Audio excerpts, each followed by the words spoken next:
Coach Ryan here. I'm really genuinely excited to be recording this video because I put a lot of effort into this and I've been running Winning International for 5 years now. And this is probably the most excited I've been to put a training together because there's so much knowledge that I've stuffed into this that you can take, download, put into your brain, and then like a robot, jump into your operating system and use it to build the coaching business of your dreams. Now, I'm going to be going through a lot and I'm going to be going back and forth between my video because I just wanted to make sure that I could be here live to greet you guys. I even brought my very special friends, Hustle and Nomad, my dogs. This is actually a drawing from my beautiful, gorgeous partner's niece drew this, and then my partner put it on a t-shirt. How cool is that? I just wanted to see if I'm going to be going back and forth between myself and the slides. So tune in. Make sure you have a pen and paper or be taking notes online because there's going to be so much. Feel free to screenshot if you want to add into your Word document any of the diagrams and stuff that I'll be sharing. But by the end of this training, you will have understood exactly what needs to be done for you to master client acquisition for your coaching business. At the end of the day, that's what this is all about, mastering client acquisition.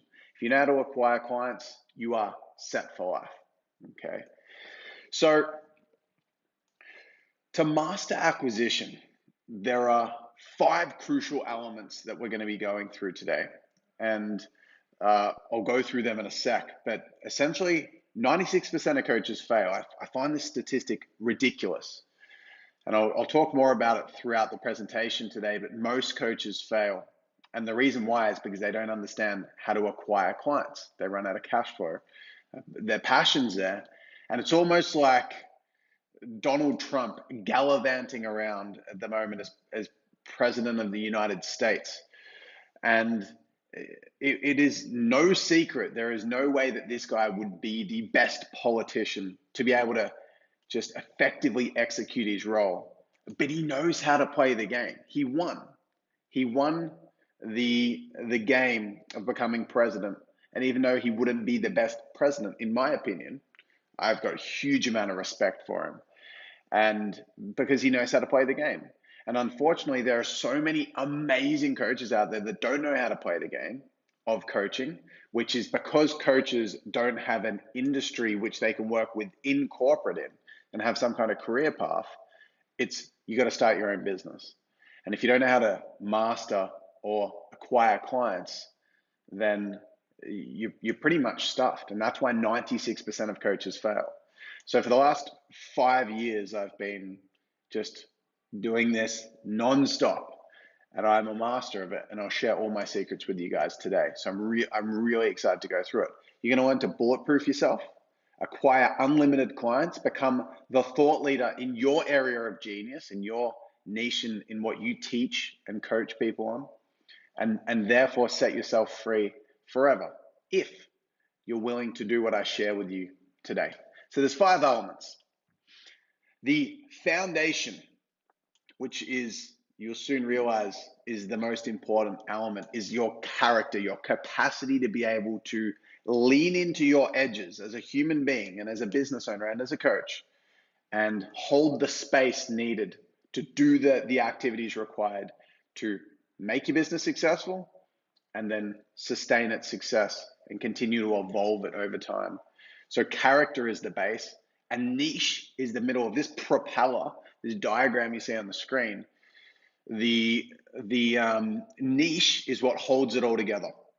So your marketing, sales, and delivery, the success of those 3 areas, and mainly your marketing and sales, the success of your marketing and sales so primarily comes down to the quality and profitability of your niche. And 90% of coaches don't have a profitable niche.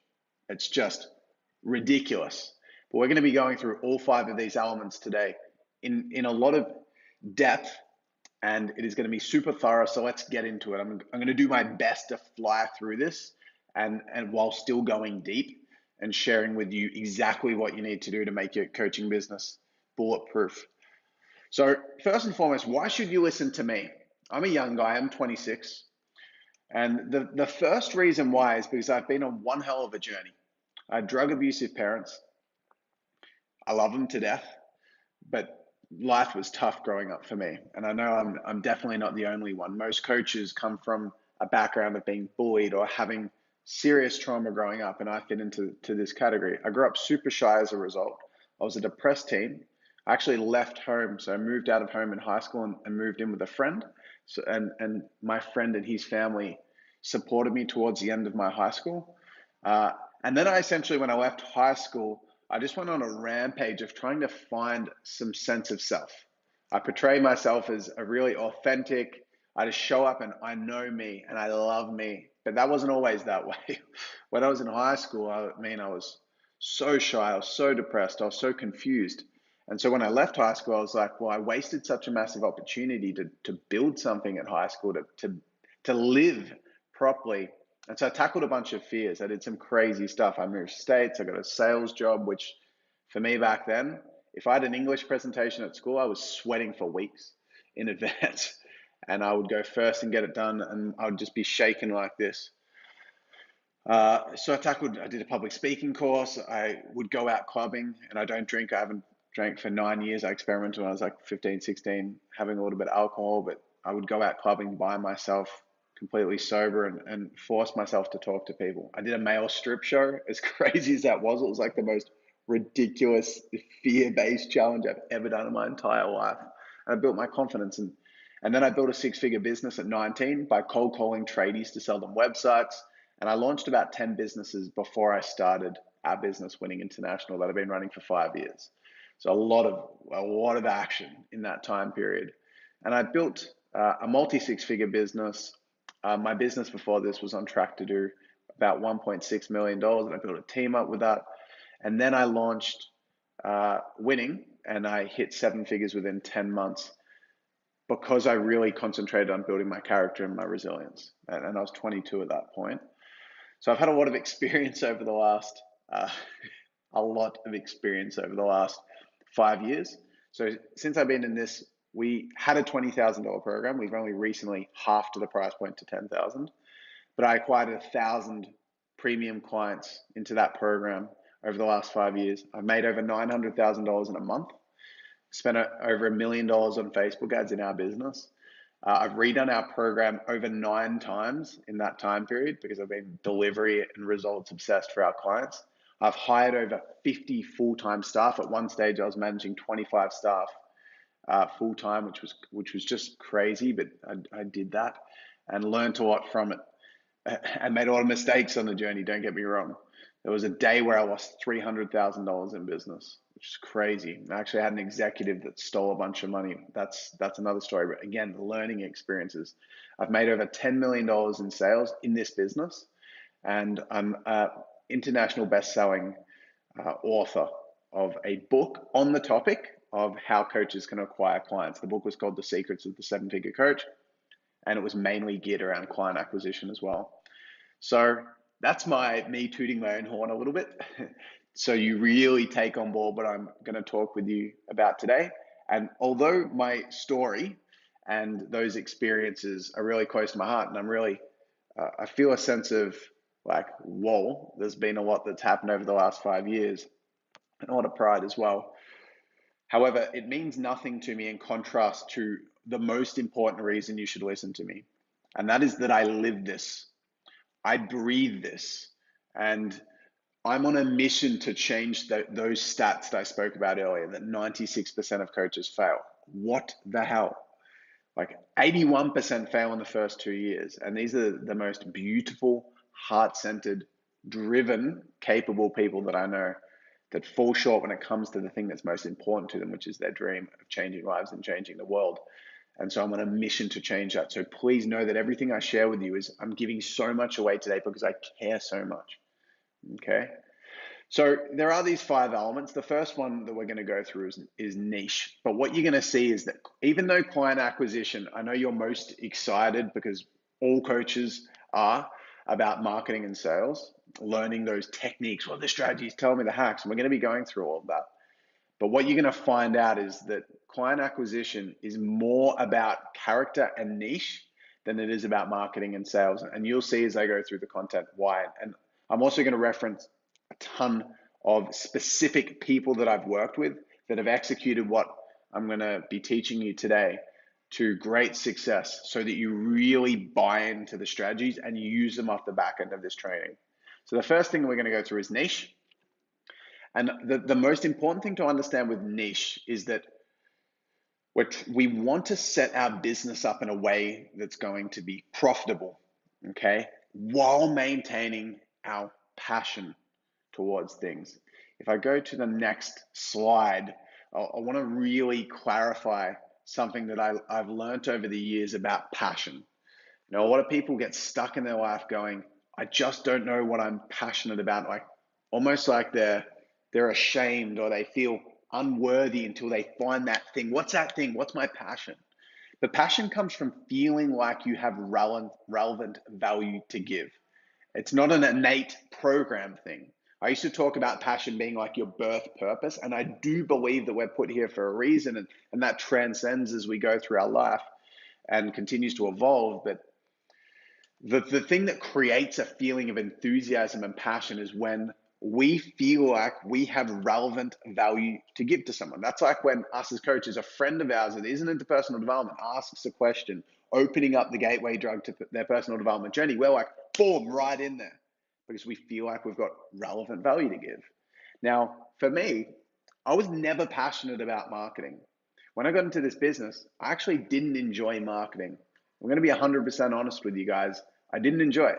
And I know it sounds weird coming from someone that's about to teach you a load about marketing, but I didn't. And the reason why is because I didn't feel like I had relevant value to give in this area, especially in online marketing. It actually took me 6 months to break through and start getting leads in winning, even though I ran a digital marketing agency before that. So the reason that I feel so much passion towards it now is because I know I've got so much relevant value to deliver to you guys. And the same token, if someone asks me about my upbringing, I'm like all around that. Parenting, I'm all around that because I'm curious to know how some friends that I've had that grew up in really beautiful homes and lifestyles have gone off the rails, and some of them have passed away. Like I've had a friend that passed away at around 18 years old. Actually, it wasn't 18, it was around 20 years old. And he had a really nice, healthy upbringing. My upbringing was, I'm just passionate about it. So if someone asks me, I'm all in there because I feel passionate about it, because I feel like I've got relevant value to give. And the reason I want to pre-frame this as I'm going through this diagram is because so many coaches get caught up in the labels of things, like exactly who they're going to work with. Like I had a kickstart session whenever we work with people starting in our program acquisition. You can see we've put it in the corner of the slide. Acquisition is our $10,000 program. It's all about mastering client acquisition, as the name suggests. And there was this lady that I was doing a kickstart session with, and it usually goes for an hour, maybe 90 minutes, because there's a lot of prep work involved. I do a lot of research. I've got a lot that I'll usually find out about a person in the lead up to actually working with them. And I ended up spending 8 hours with this lady on her niche. Her name was Ella. And she'd written a book on an area, and it wasn't profitable. And it was about leadership in workplace, but it was very broad and vague. And I knew that from a profitability point of view, it wasn't going to stand. And she knew that as well, because she'd spent 2 years without getting any results. So I was in this position where I don't stop until I've mastered someone's niche, meaning that I know it's going to work. Because like the diagram suggests, the niche is the thing that holds everything else together. If you don't have a profitable niche, which 90% of coaches don't, you're not going to have a successful coaching business, because your marketing will flop. Your sales won't work, especially because the important aspect behind the niche is, the way that I can summarize it verbally, is that you're targeting a group of people who have a problem that in their mind is so painful, they're willing to invest a premium amount to solve it. And if you look at the diagram here, problem, if you don't have problem, even if you've got a promise and proficiency, which are the other two relevant aspects, then there's no demand. Simply no demand. I used to play golf, and I always used to wonder when I would play with these random business owners. I'd put my name down on the timesheet with people I didn't know. often at this members club I was lucky to be at, there were so many successful business owners, but they're in the most obscure industries. You know, one person would have a glue factory with 300 employees, and I'd be thinking, how the hell did you get into that? Another person has a manufacturing company over in China that creates wheels for chairs, and I'm thinking, what the hell? And I reflected upon that, and I'm thinking, why are coaches finding it so hard to get results when there's these obscure businesses that just seem to blitz it? And the reason why is because there's demand for glue. There's demand for wheels in the bottom of chairs. There's demand for steel and logistics companies and catering companies. But people don't have a natural demand for a dating coach or a life coach even. Most life coaches have a website that has a tab that says, what is life coaching? You know, that's a telltale sign. What is life coaching? How will they ever get to the website and have searched life coaching if they don't even know what it is? And then you've got to explain it to try to get them to buy into the service. So coaching comes with a little bit of a different, I would say, obstacle right off the bat, which is that you need to create demand. A plumber has demand already. People search for plumbing Melbourne. People don't search for life coaching that much. Yes, it's a growing space and the demand's growing, but there's not a natural demand. So if you're not selling people in the most painful area that they've got in their life, you don't have a profitable niche. Okay. And if I go back to the passion aspect, at the end of the day, all the niches is a costume to change someone's life. That's it. It's a costume for your business, your coaching business, to get people in so you can change their freaking life. That is it. So the three aspects are problem, promise, proficiency. You need to have a problem that's so painful that they're willing to invest a premium amount to solve it. You need to have a promise that is big and tangible. For us, I guarantee that if you work through our 12-month program and you do the work, obviously, that you're guaranteed to have a business doing $2,000 per week, a six-figure business. So a 10x return from their investment, that repeats itself year on year. Now that's a big promise, but it's tangible. But if I was just to say, hey, come, I'll help you with your coaching business, even though there may be demand and you're like, yeah, well, I do need help with my coaching business, there's no urgency. Even if you had a problem and even if you're proficient to deliver it, and if you don't have a promise, there's no urgency. People will get to the end of a call with you and be like, yeah, sounds great, I'll think about it. Because they're not like, holy crap, there's a six-figure guarantee. Or if you're a fitness coach, guaranteed to lose 10 kilos. Or if you're a career coach, you're guaranteed to get a promotion. Or you're guaranteed to find your dream role. And the last one is proficiency, which is your ability to deliver. Every single time someone works with you and gives it their all, you get them results.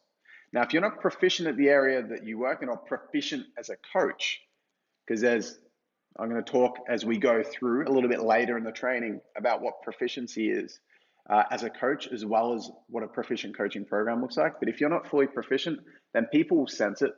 They won't trust you, and you won't be able to close deals, and because they'll sense that you're not authentic in what you do. Try to sense into my vibes. For me, I've been doing this for 5 years. I worked with over 1,000 clients in this business, generated over 30,000 leads since starting this business. So I live and breathe this. I vibrate confidence because I've been doing it and people sense that. So you have to have an air of proficiency. Now, if you've got these three things, you're the three P's of a profitable niche. The passion is you knowing that you can change their life, and you need both of these, right? But there's a misnomer out there that what a niche is just being really specific. That's not the case. It's having a problem and a promise, a start and end point, and being really good at getting them from sad face to happy face. That's it in summary. So the problem is the most important aspect to create the demand, and most coaches have this wrong. Now I'm going to give you some examples of what this looks like. There are 6 main categories of niches, and then there's a document that I've created that goes into, I think it's like 45 different profitable niches that are subcategories of this that I'll give you guys access to, so that you can go through and see what profitable niches look like. Because I want you to have a profitable niche, because if you don't, I can't help you acquire clients from the strategy I teach you on this call and on this training or in our program. Even if you came in and you did implemented all of our 10 to 15 custom funnels that are just for coaching businesses that have generated us 30,000 leads. Even if you spend $50,000 on ads, you won't get results if the niche isn't profitable. So the 6 are health, and from a problem and promise point of view. So in the middle, the problems are overweight to body of your dreams.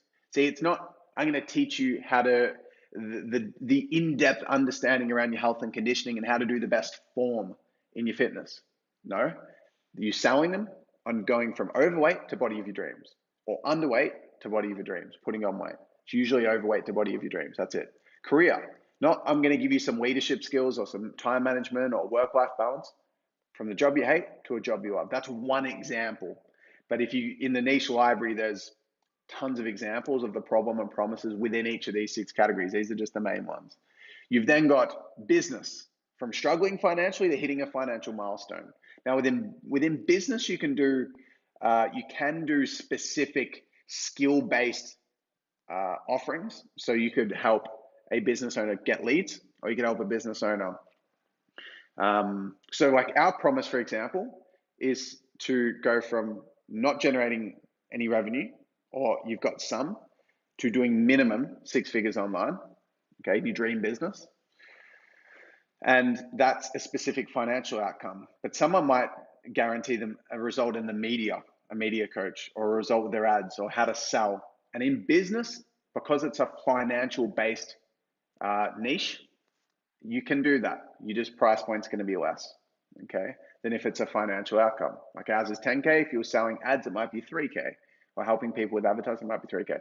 Then you got relationships, from toxic to honeymoon feeling. From dating, from single to dream partner, problem, promise, sad face, happy face.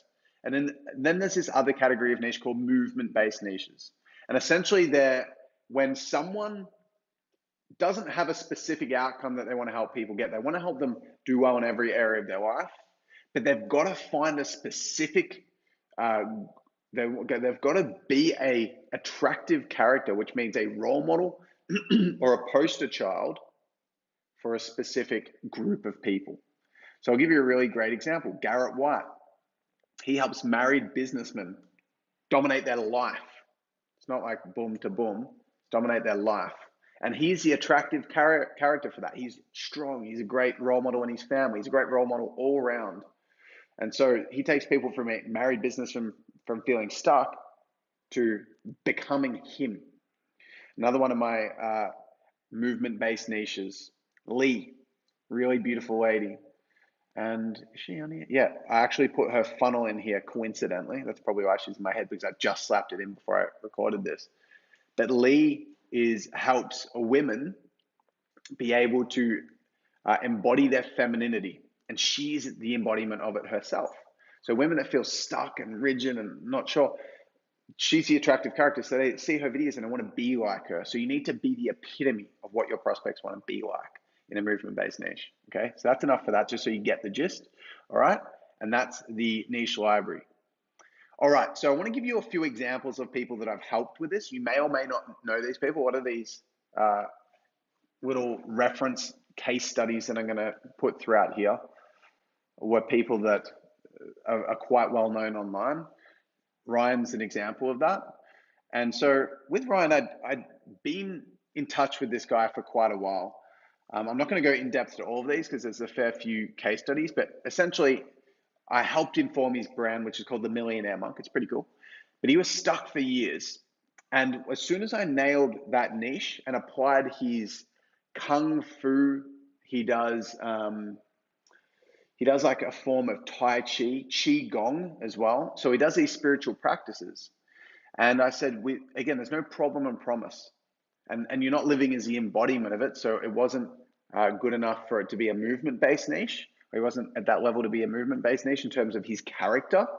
However, we applied it to business. So we helped business owners achieve a result through the proficiency of the spiritual practices. Now, he went from being stuck for years to 65K to doing $65,000 in 1 week within his first 30 days in the program that is now Acquisition, which is crazy. But it was all around the niche. It wasn't profitable for so long. And as soon as we nailed it, boom. Another example, Ricky, started from scratch. This guy's an absolute legend. He's in our program still at the moment. He's just signed up for his second year, and he's banking $15,000 a week at the moment. But when he joined, he did barbecuing demonstrations. So he's actually amazing. He barbecued for Russell Crowe recently, and I love this guy. We're very close in the program. But he he started off having zero idea. He just had some mindset skills, and I helped him form a profitable niche, targeting an audience of men that were going to relate to him. And the niche was clicked. I helped him, taught him how to sell as well. And then he started banking $15,000 a week, right from scratch. Amazing. Rob Parry. So this guy's a legend. Again, another mindset coach. He helps people step into a life of meaning. And he went from scratch to over 450K in 12 months. He's got such a big heart. It's actually funny because Rob, he's coach, because we have coaches in our business to help support, right? And one of our old coaches, Cruz, was coaching Rob. And Rob had been in the business, and I think he did something like 20K a week. He was generating leads from our ads and that we helped him create, and he was making sales. And he called the coach up, and this is just I just find this so funny, but he called Cruz up and he was like, mate, what's the catch here? Like, you got to be kidding me, right? Because he'd built up a security business that was successful in the past, but coaching was like, this is his dream. He's like, you got to be kidding me, right? Like, what's the catch? Like, what's the catch here? Like, what am I missing? So I just call people, I close them into my premium program, like, and they just join. Like, I don't get it. Like, what's the missing piece here? What's the catch? So he's just been dominating, and he's actually had some of our ex-team members work for him. He's built a small team now, and he's doing fantastic. But it's all based around nailing that niche, helping people go from being in a job they hate to a business they love and get on their dream path. Vicky, another example. She didn't go from no niche to a niche. She went from having a niche where she was helping people with anxiety, but it was too vague. It wasn't a profitable niche. And I helped her apply it to female startup entrepreneurs. And she and she's very softly spoken as well. Beautiful being, really beautiful. And to be honest with you, when I put her into the program, my only concern was, will she be able to get results in the process? Because her sales skills weren't really up to scratch. It was so quiet. And I said, if you can pitch 6 times a week, 12 times a week, we're set. And 12 pitches a week is a lot. But she did the work, the profitable niche produced her leads, and she started doing 4, 5K sales a week. And she built her own team.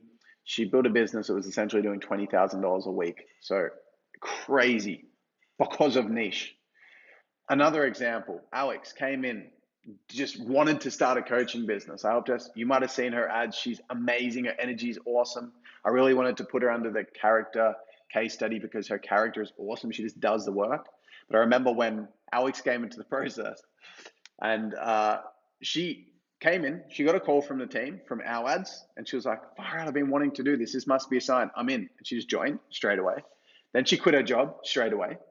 And she made 10K in her first 2 weeks, 2.5K program. I took her personal development skills and applied it. But I remember when I helped her get her niche and she came into our office at the time. And what happened was I essentially said, what's a topic that you can talk about? And I got her phone out and I put it into her Facebook, and I didn't tell her what I was doing. It's like, what's a topic you know how to talk about? Okay, cool. Put it into Facebook.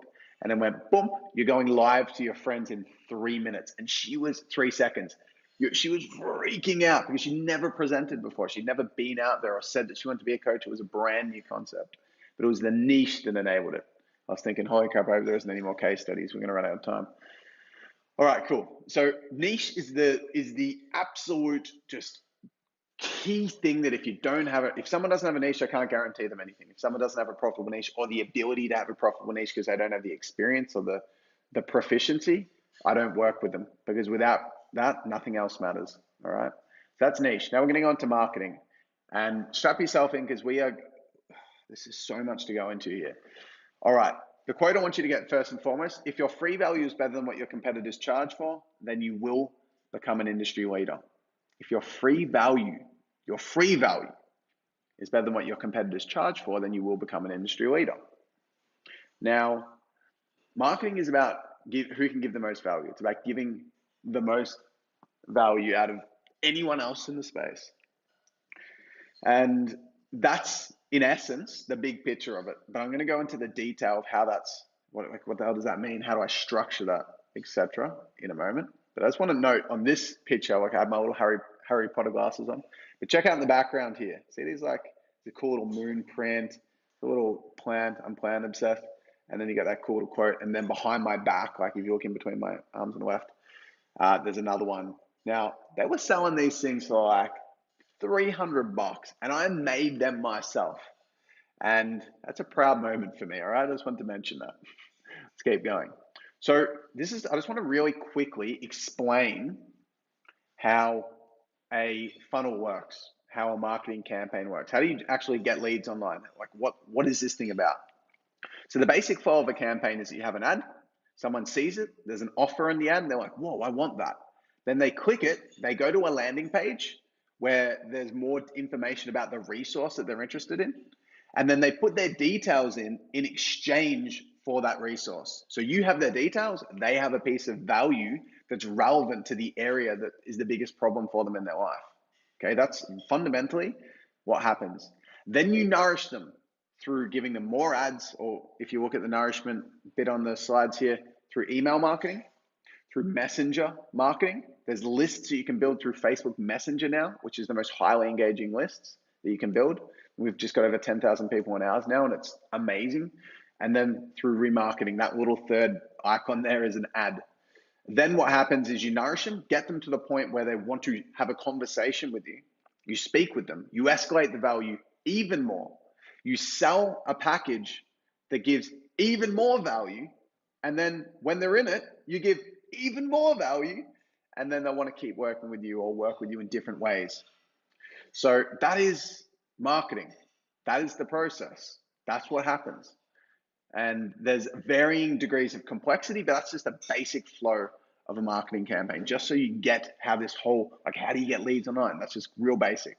So I want to give you a few examples. This is Lee that I was talking about before, Zensual Woman, okay? That's an ad. This is 3 parts of her page because I couldn't fit it on because it's a long page, and people just download the resource. So there's a free guide here to hit career goals without burning out, okay? Boom. Example 2, ours, an objection handling script, a script, okay? And there's what the landing page looks like. And then you've got, I'm going to generate you 100 leads for free, guaranteed. There's the landing page. Do you want a 6-pack, a free guide, reveal your 6-pack abs? And this guy, by the way, he is getting 50-cent leads with this campaign. There's the landing page. Example 5, 5 workouts to increase stamina for an MMA fight. Amazing. This is Carissa. She was getting 80-cent leads. Yeah, that's Carissa in there. She's actually an absolute gun. If you look at her case studies there, as well, just quietly, you've got Steve the Commando, who's given her a case study. Like, she is well known in the space, and she was getting 80-cent leads. Anyway, let's keep going. So this is all right, you just got to really concentrate here and take notes. Like I said, you can screenshot it or whatever. You obviously can rewind the video if you want. The coaching funnel formula. Now, I want to explain how you can create a coaching funnel. There's a series of escalating value. And if you look at the y-axis here, the risk ladder, you go from short social value, long social value, all the way up to relevant session at the top. Now, this is progressing value, but it's also progressing risk. Now, you got to understand that this game is harder than what you expect it to be. And what happens is, even you'll think, I'm giving so much away, but people just won't give a crap. And you'll be like, what the hell? Why can't I get leads? Like, we work really hard with our clients and help customize everything they do. And sometimes it still takes, and I'll give you some references of some examples of this at the end, but it takes time, it's effort. So you're going to nail this. And this is the way that value escalates through a funnel. You start with short social value, which is just you're marketing content to people for free to grab their attention. You can then create lists from that, which you send more, so long social value, which might be a 10-minute video instead of a 60-second video, or a really long post instead of a really short one. Then a hook resource, which is some kind of video, templates, PDFs, kind of things they can download and implement to get a result really quickly. Online conversion mechanism would be something like this video or a training. So webinars, challenges, or video series. Then offline conversion mechanisms, which is seminar, a boardroom, which is when you use a boardroom, like I'm in a boardroom right now at our office.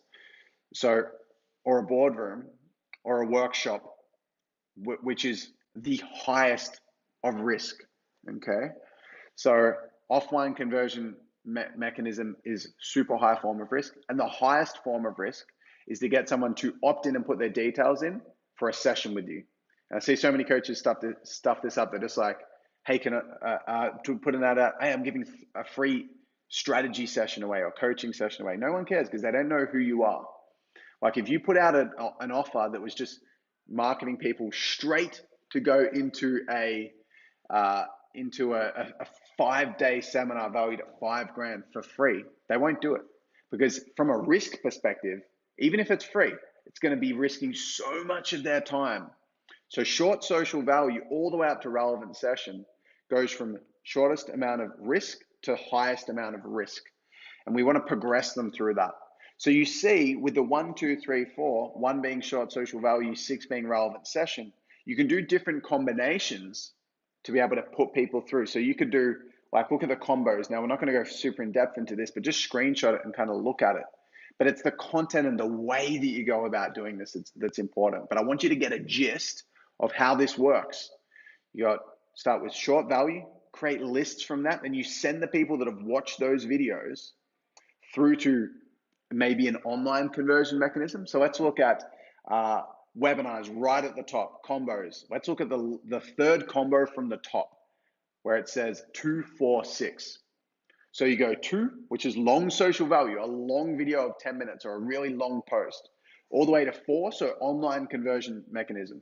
They've watched this long 10-minute video and then you remarket to them, which means they've been put on a list, and you can, all the people that have seen that video, you send them to a training, like a webinar. They watch the webinar and then they go to a relevant session. Now, this is a part where a lot of people go wrong. They just think, oh, someone's going to watch a webinar of mine on abs or on nutrition, and then they're just going to want to have a strategy session with me. Well, no.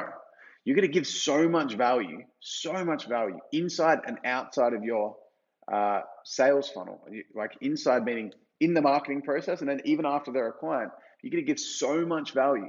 So you can't just say to someone, hey, let's jump on for a strategy session after they've gone through a webinar or when they've been to a seminar.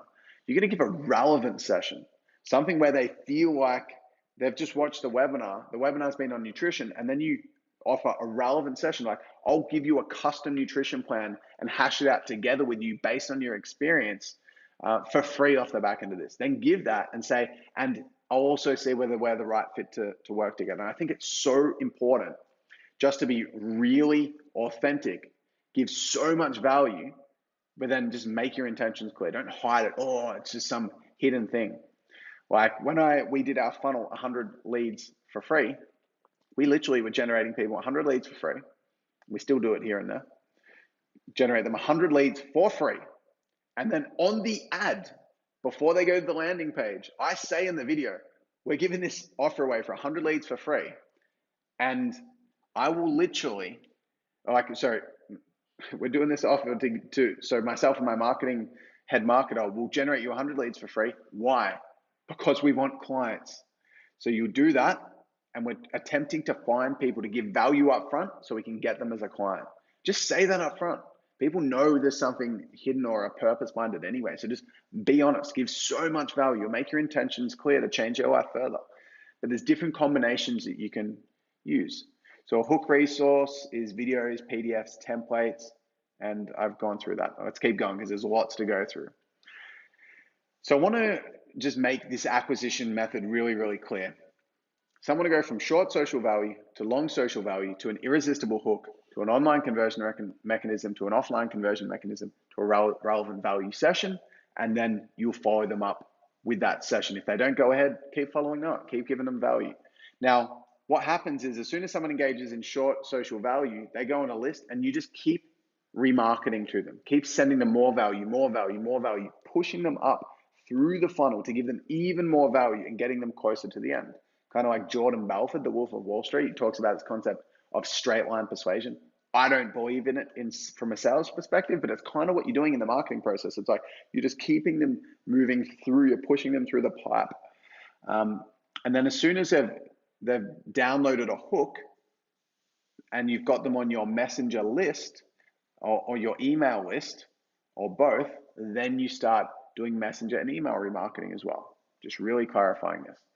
All right, so one thing that's super important when it comes to marketing, and we do this when we work with people, we get 95% of the clients we work with, we get them because we're very selective with who we work with. We know strategically that we can get them results. 95% of the people we work with get leads in the first 3 weeks in the process. But we force people to launch seven marketing campaigns in the first month. Whether you are a CEO that was on 500K a year and you're coming into the process and you've got all this money where you can outsource it all, too bad, seven campaigns. Whether you're brand new and you don't know anything about tech and you've got massive tech overwhelm, doesn't matter, 7 campaigns. Everyone does it and pretty much everyone gets leads in the first 3 weeks. And then there's 5% that'll take a little bit longer, but they always get leads. Okay, so what we're looking at here is, I want to make it very clear to you that we start simple. So hooks are the most simple leads to be able to generate. And they were the examples I showed you above when I showed screenshots of the ads and then the funnels, etc. But what happens is with the more complex, so if we go this way, the more complex the funnel goes, the higher the risk of the offer generally is. So like a workshop is like the highest form of risk. Someone to come in and engage in all this. It's less risky for them to show up in a big seminar where they're just a small fish in a big pond versus just rocking up in this like intimate boardroom or workshop with all this kind of like, it's intimate, and the session's the most intimate, the highest risk. So as you go more risky, it takes more time to set up the funnels, a lot more time. The cost per lead is a lot higher. The steps involved within the funnel is more complex. You'll have bigger combinations and more advanced remarketing and retargeting across ad retargeting, messenger retargeting, and email retargeting. So like nourishment. The skills needed to pull off the advanced funnels are way greater, but it's easier to close them when they do come through. Okay, so with our business, we have advanced funnels going and we get people through. It's very simple to be able to get people in because we build so much trust because we've got so much complexity to what we do. All right, but if you're starting out, we get people starting with real basic and then we continually to progress because you have to master marketing. It's not something you can escape. I advise my advanced clients, like Ricky, the guy that I mentioned, the barbecuing dude. I just advised and referred him to someone that can do his ads for him because he's generating $15,000 a week cash and he's mastered marketing. He's done over 50 campaigns himself. He knows how to do it. So he's sweet, he can cross-check. He's actually holding the marketer accountable to making sure that he's on his shit, excuse the French. So as you go up this, they're getting more complex, literally in that order. And they get easier to close when the leads come through, but it's more expensive, harder. So we got to start simple, and that's really important. That's what we do with our clients. We start really simple because it's how you do them that matters. It's the offers that matter. Now I want to make something this is really cool. I actually want to skip ahead and then we'll come back to that. But when we're creating marketing hooks, so trying to get people engaged at any of these points, so get them engaged for a video series, a PDF, template, webinars, training, challenge, whatever. There's 3 things that you can do to separate yourself. First and foremost, you've got to actually make sure that what you're putting in the campaign is so quote me on this, some quote that's like so good. Sell them what they want, give them what they need. That's the key to marketing. Sell them what they want, give them what they need. So if you put an offer together that's like, for me, if I did an offer that was all about niche, no one gives a shit. No one even knows they need a niche. It's what they need, but it's not what they want. It's what you need, but it's not what you want. If I said like how to hold yourself more accountable to doing your work, which is what most coaches need, you ain't gonna want that. You want the sales script. We launched another ad recently, 36 top performing ads for fitness coaches, very specific niche, even micro into the coaching. And it generates super cheap leads for us because people want to see examples of successful ads so they can copy them. People want a script, and they want help with their objection handling because it's what they want. So you got to make sure it's a desirable solution. That means it's selling what they want, not what they need. So you want to take them from a place of them seeing it and going, I don't even care about that.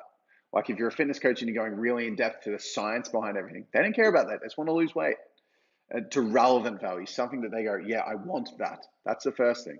The second thing is that it needs to stand out in the market. Even if it was something that they wanted, and it's like, let's say for me, it's something they want, like help with sales. If everyone else is just offering sales advice, it's not that special. So you've got to go from having it theory-based, like the 5 key elements to handling objections is theory-based. It's a resource that's theory-based. If I want to elevate the importance of that, then I want to make it more practical. So a script or a template or something they can insert is going to be the most practical. And that's elevating above your market. So let me give you an example for marketing for us. The 5 factors that will make or break your Facebook ads online. Crap. That's a crap offer. It's theory based. But if I said, or actually, I'll give you, so there's lots of examples that just pop into my mind. It's like a brain, like, the color wheel of death on a Mac, that like happened in my head just then. Theory based. So the marketing standout would be making it, instead of the 3 keys, it would be like giving them a template of a funnel that they can copy, right? You just insert the template into ClickFunnels, which is a landing page software, and just use it. Another example is with my girlfriend, who's a health coach. She had, what was it? Some kind of resource. It was like a PDF or something. And I said, it's got to be more practical. And so I got her to record a emotional eating hypnosis meditation. And she was getting 70-cent leads, ridiculously cheap. And she was getting people book into her calendar for sessions, like so much of it. It was so awesome. The next thing is, it has to be a quick fix. You could do a template for like a 3-year planning for your business. Too long term. You want to give people, and the point to this third triangle in the edges of the triangles, the big triangle. How many triangles are there? 1, 2, 3, 4. Is you want to give them instant wins. You don't want to make it too macro. And this is kind of an overlap with market standout. But the point I want to make with this last triangle is that you want them to get results. You want them to be able to take what you're giving them and actually get results from it. So they use it and they're like, holy crap, this person actually got me results. Right, so those 3 things are really important. So now I want you to think of this. This is really cool. This is something that's super important for the way you do your ads. Think of it this way. If 1,000 people see your ad, so we're on the left, we're starting at the left column and we're going through, there's 4 columns here. 1,000 people, click-through rate, conversion rate, consumption rate. 1,000 people see your ad, the actions on the bottom. If 1,000 people see your ad, if you've got a 1% click-through rate, which means 1 out of 100 people that see your ad click it to go to the landing page, a 1%, that's called a click-through rate or a CTR. If you've got a 1% click-through rate, that means 10 people click the ad. 1,000 people have seen it. Now, if you have 10 people click the ad and you've got a 20% conversion rate, which is pretty standard, it's pretty solid, that means 20% of people that hit the landing page download the resource. Then you only get 2 people that download the resource if you get a 20% conversion rate. And if out of the 2 people that download the resource, 50% of them consume, so you get a 50% consumption rate. So let's say with my price objection handling script, I have 100 people that download it, or 2 people that download it. So let's just pretend the objection handling script was this. It was a lot better rates than this, but let's just pretend this is, because this is pretty standard. 1,000 people see the price objection handling resource, or the objection handling script, sorry.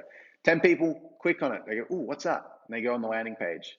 Of the 10 people, 2 people actually get the script, like put their details in to get it, and 1 person actually reads through it and uses it.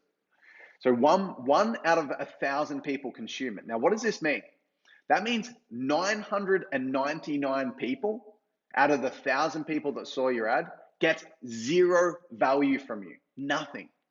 So something that not many people in the space have queued onto but is game-changing long-term for you to become a thought leader in your area of genius, which is one of the promises for this, is that you can get everyone value by making your ad valuable, right? What if 1,000 people got value instead of one?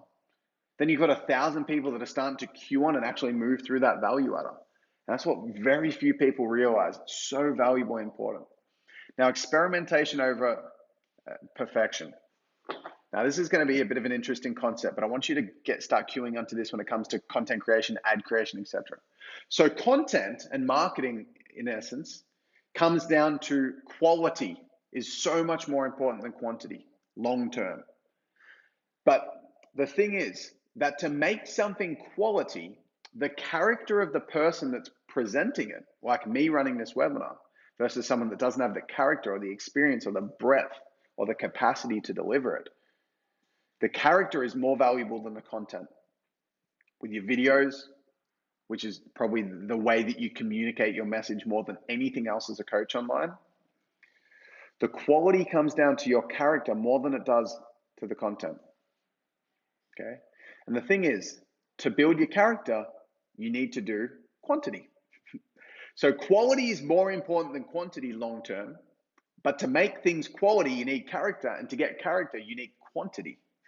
So you start with quantity with ad campaigns. This is what I get people to do: 7 funnels. Most coaching programs, so competitors to us, or most coaches in general, they're lucky that they've ever launched more than 2 campaigns or ever more than 1 campaign.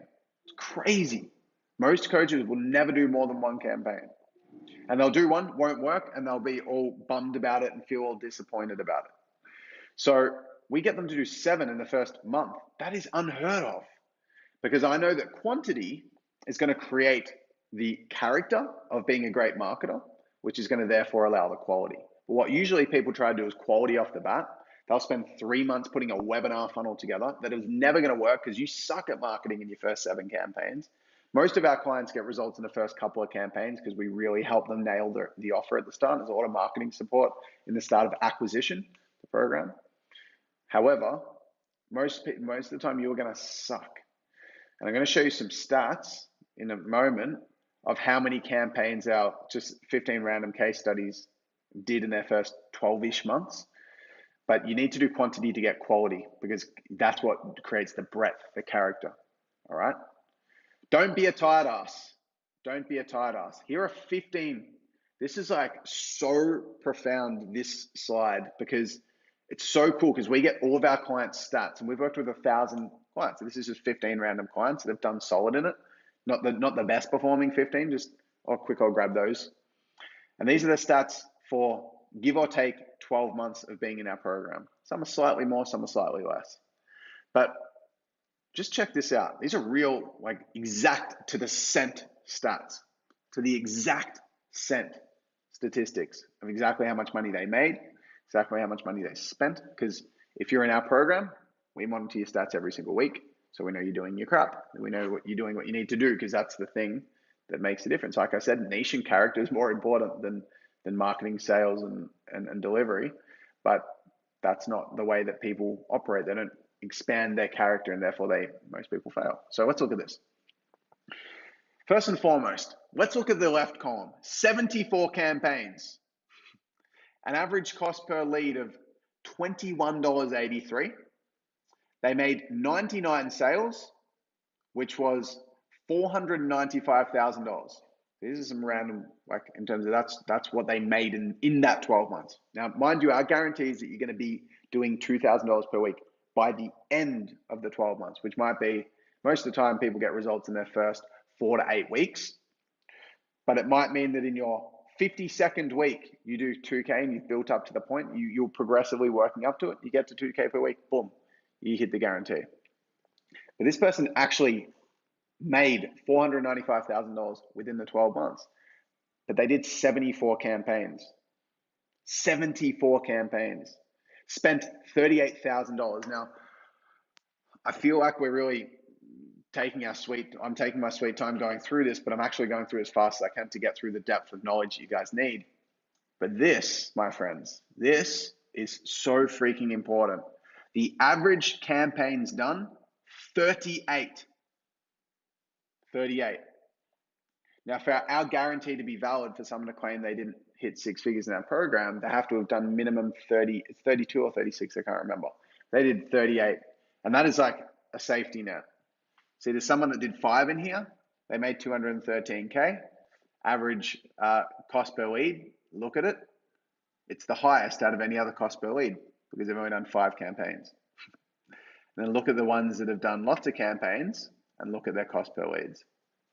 Okay, gets progressively lower, and it's niche dependent. It's niche dependent. I should have put the niches there for each of these 15 clients. I know who they are by looking at their stats, all 15 of these people. You got sexual niches in there, you got fitness niche, you got a dad coach in here. Like they're really just broad range of coaches within this spectrum, but obviously I've kept them anonymous because I'm not going to tell you exactly how much money people have made. It's crazy. But people are very open and share this and share inside the program what they're making. So anyway, look at that average. I want to go through the averages here. This is a 12-month period, so you get an understanding of what it could look like. And I want to pre-frame something. No one, virtually no one that starts our process has just cash to burn as coaches. Pretty much no one. Most people are struggling hard when they start, like really hard. I'll give you an example of a client. Ben Malo, really nice, epic guys, really he's a man of many talents. Came into the process in his early 20s, moved down from the country, changed a van to be livable and lived in his van. Had pretty much no money, had a credit card that had a few grand on it, put $2,000 of that down to our deposit for our old $20,000 program. Our program's now $10K. The deposit used to be $2K, it's now $1K. And he put the $2K deposit down in his credit card, joined, helped him nail his niche. Have you ever seen those, I know you can't actually answer back to me now, but have you ever seen those explainer videos where they're written, like someone's drawing to explain it? He does that for his own videos, or he did that. That was one of his talents. He was into spirituality and health and wellness massively. And he had a tiny bit of marketing experience, which doesn't mean much in my eyes when people say that, usually coming in very different to coach marketing. And that's why digital agencies really suck at helping coaches get leads, because you got to create the demand. It's completely different. Anyway, they were his skills. I helped him get a niche, helping wellness practitioners get clients, profitable. And he started off with $30 for his budget in his first week in his ads, but he got 3 leads for $30, which is actually pretty good, $10 a lead. And out of those 3 leads, one of them paid up front for his program that I helped him put together, which was a 10K program. So he went from having no money. He used to use our showers and work from our office. That's not part of the deal, just so you guys know. If you sign up to our program, you don't get to use the office. But I just helped him out because he literally didn't have anywhere to shower. He would shower at our office. And he went from that to living in a penthouse apartment in South Bank, which was just, I think, a little bit of that hypey, yeah, making money, let's do something kind of vibe that people go through. I went through it a few years ago, 3-4 years ago as well. Anyway, what happened was the next week, his ad spend went from $30, and I said, let's do this, to $1,000 a week. So his ad spend went from $30 to $1,000 a week. So the point that I'm trying to make is, even though the average spend over the year is 22 grand there, nobody starts anywhere near that. We start with $50, $100, $200 budget, $300 budget if you got a particularly good situation starting out. We don't start with $1,000 a week, that's for sure. We start small. Then he went to $1,000 a week, and then in the first month, Ben, he made $100,000 in his first month, 10K sales. Freaking amazing. Like, that's not the normal case with us. That's a really great example of someone that did the work. Amazing. Yeah. So let's look at the averages. Average of 38 campaigns, ad spend 22,000. Crazy. It's not crazy. I've spent over $1 million in ads, but it's good. It's good effort for these guys. Leads generated at 2,134. Cost per lead, $16.45 on average. Pitches, 222. Sales, 97 on average. And sales value, $353,070 cents. So it's an average just of these 15 clients, okay, that we've worked with. Now, it's cool that we got these stats, but I really want you to look at how many campaigns they did, how much they spent. How many campaigns they did, how much they spent. Don't be a tight ass. Yep, not suggesting you would be, but most are. Most coaches are. Now, I'm going to talk more about a metaphor for this later. And I know I'm going through a lot here, but let's just keep going through this. But look at the return on investment. You want to aim for a 10 times ROI. That's the goal. Sometimes you look at one example here, 5 times ROI. That's not ideal. That's not ideal. And you can see why. 1 in 5 conversion rate here. So there's a big gap in the conversion rate. And therefore, if he converted 1 out of 2 every 2.5 and had instead of a 20% conversion rate, a 40% conversion rate, then he would be getting a 10 times ROI. I just know who it is, so I know that it's a boy. That's why I'm saying he. Okay, cool. So let's keep going. But look at that. This is profound, this side. Not because of the sales value. These are great results. Great result, 1.2 mil. Awesome. The results aren't the main thing to look at. The main thing to look at is how many campaigns they did, what they spent. So as soon as you crack this, you're set. It could take 20 campaigns to break through. Most coaches quit after 1 campaign. Just want to make this really clear. You need to be willing to market yourself. Don't cop out, and you'll get results. So I'll give you some examples here. Sam, haven't been able to crack marketing for 4 years. He had to borrow money from his father-in-law, so his wife Jenny's dad, and he was in Hawaii to retreat that we're running inside of our program. And this is just crazy. I love telling the stories behind the clients because there's so much character and in it. But anyway, just really quickly, just so you can see that you just trust my advice on this.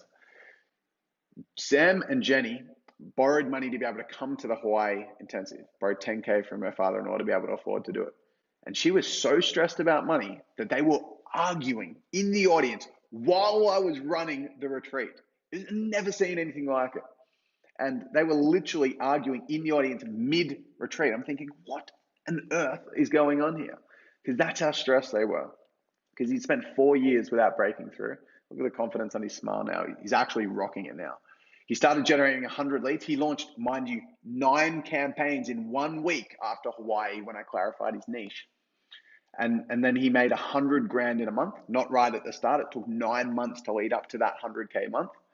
But he was doing well pretty much right after he had those campaigns coming through, generating 100 leads per week. Pretty awesome.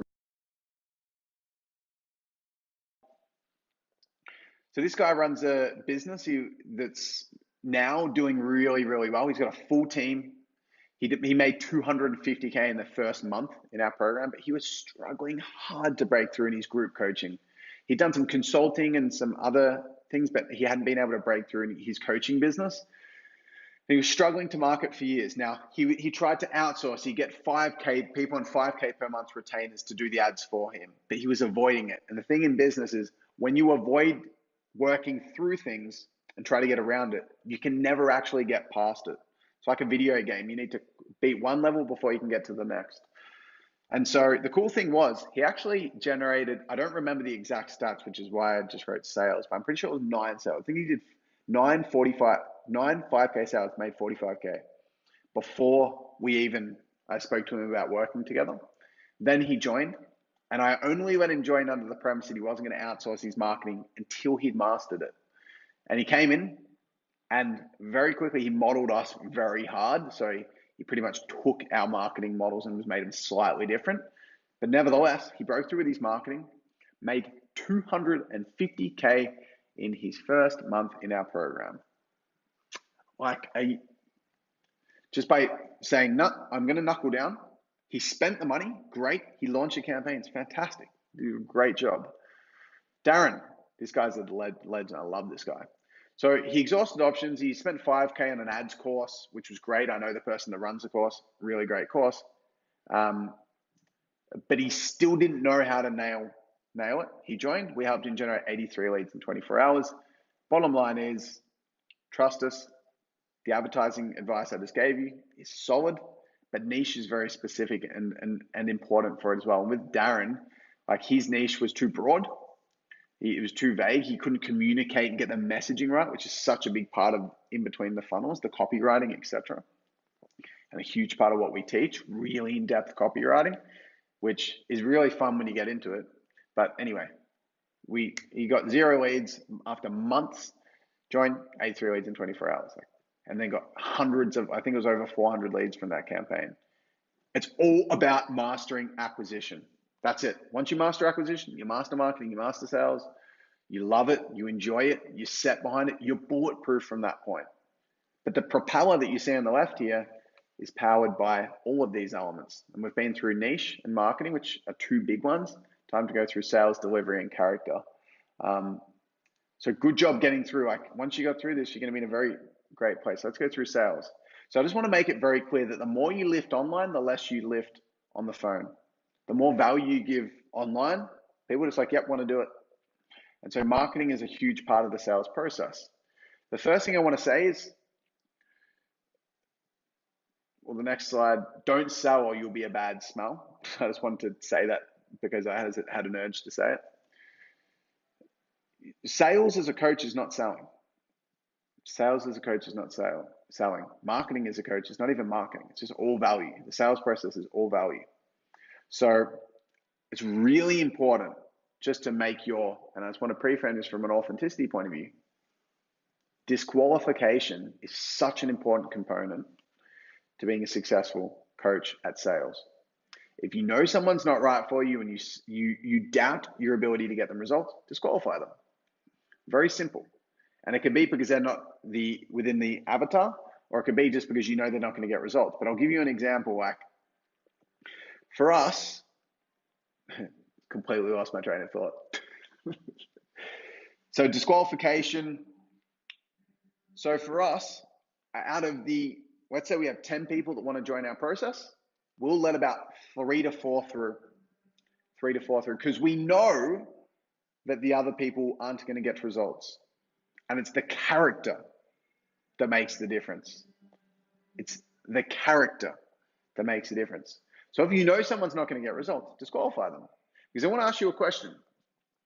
If someone was to work with you and do all the work, would they get results in your process and by your advice? The answer when I ask coaches that usually is a pretty solid and obvious yes. Yes, they do if they do the work to the fullest extent, of course they're going to get results every time. Okay, cool. So if someone was going to get results every single time, why would the call be surrounded about the quality of your offer? Like for us, we've got a legal guarantee that you're going to be having a 6-figure business.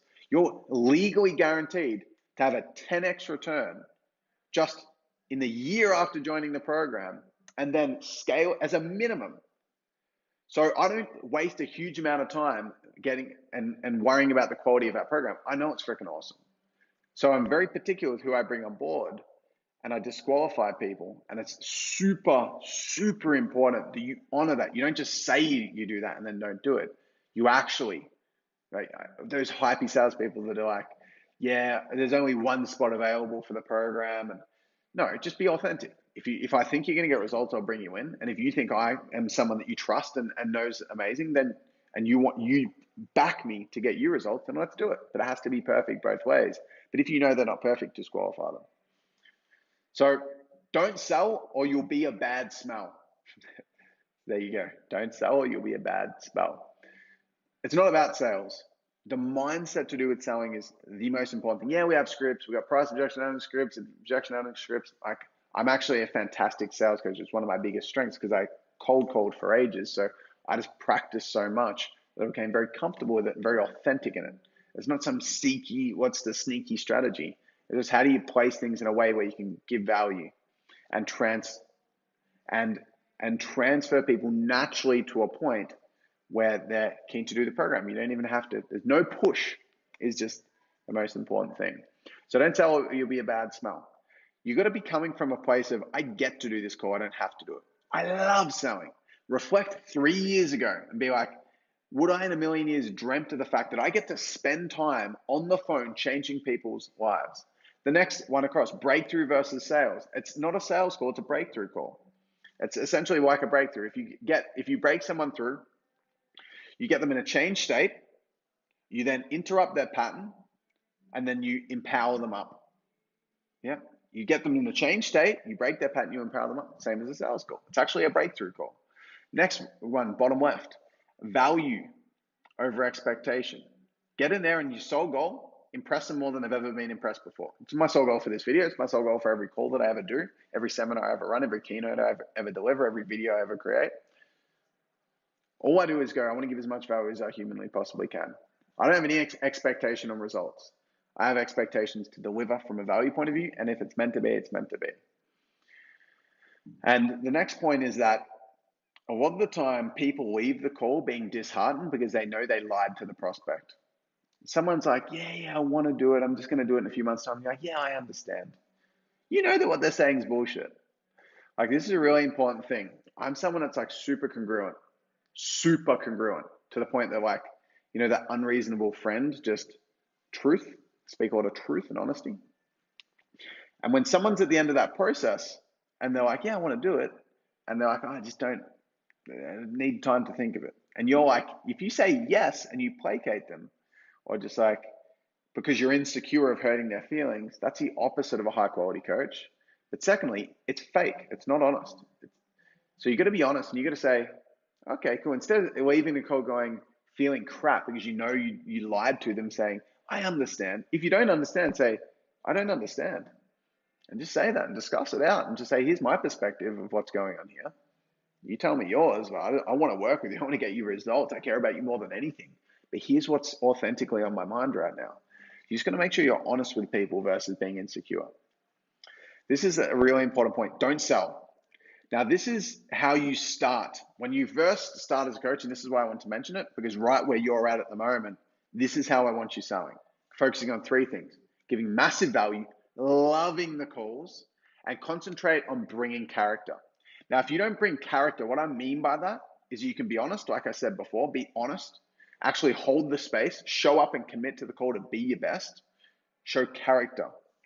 Now, if you don't have character, even if you've got value and you're loving the call, you're going to have a low conversion rate. You could connect with them, you could give them all the value in the world. If you don't show up, tell them the truth, be there as that change agent, that role model for them, you're going to have a low conversion because you're not bringing the best of you. You're not there and saying, I'm here to change your life. Even more than the fact that I want to be your friend. I'm here to change your life.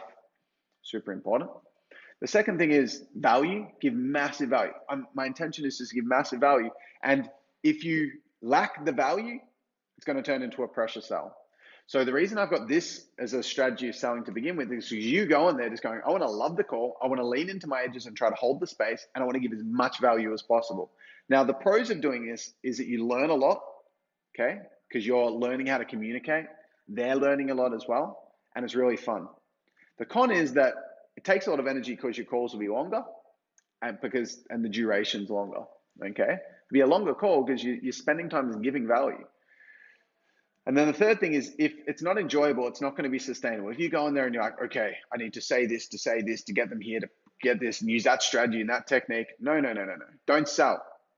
Massive value, love the calls, and lean into your edges. If you notice that they say something like, they're like, oh, you know what it's like.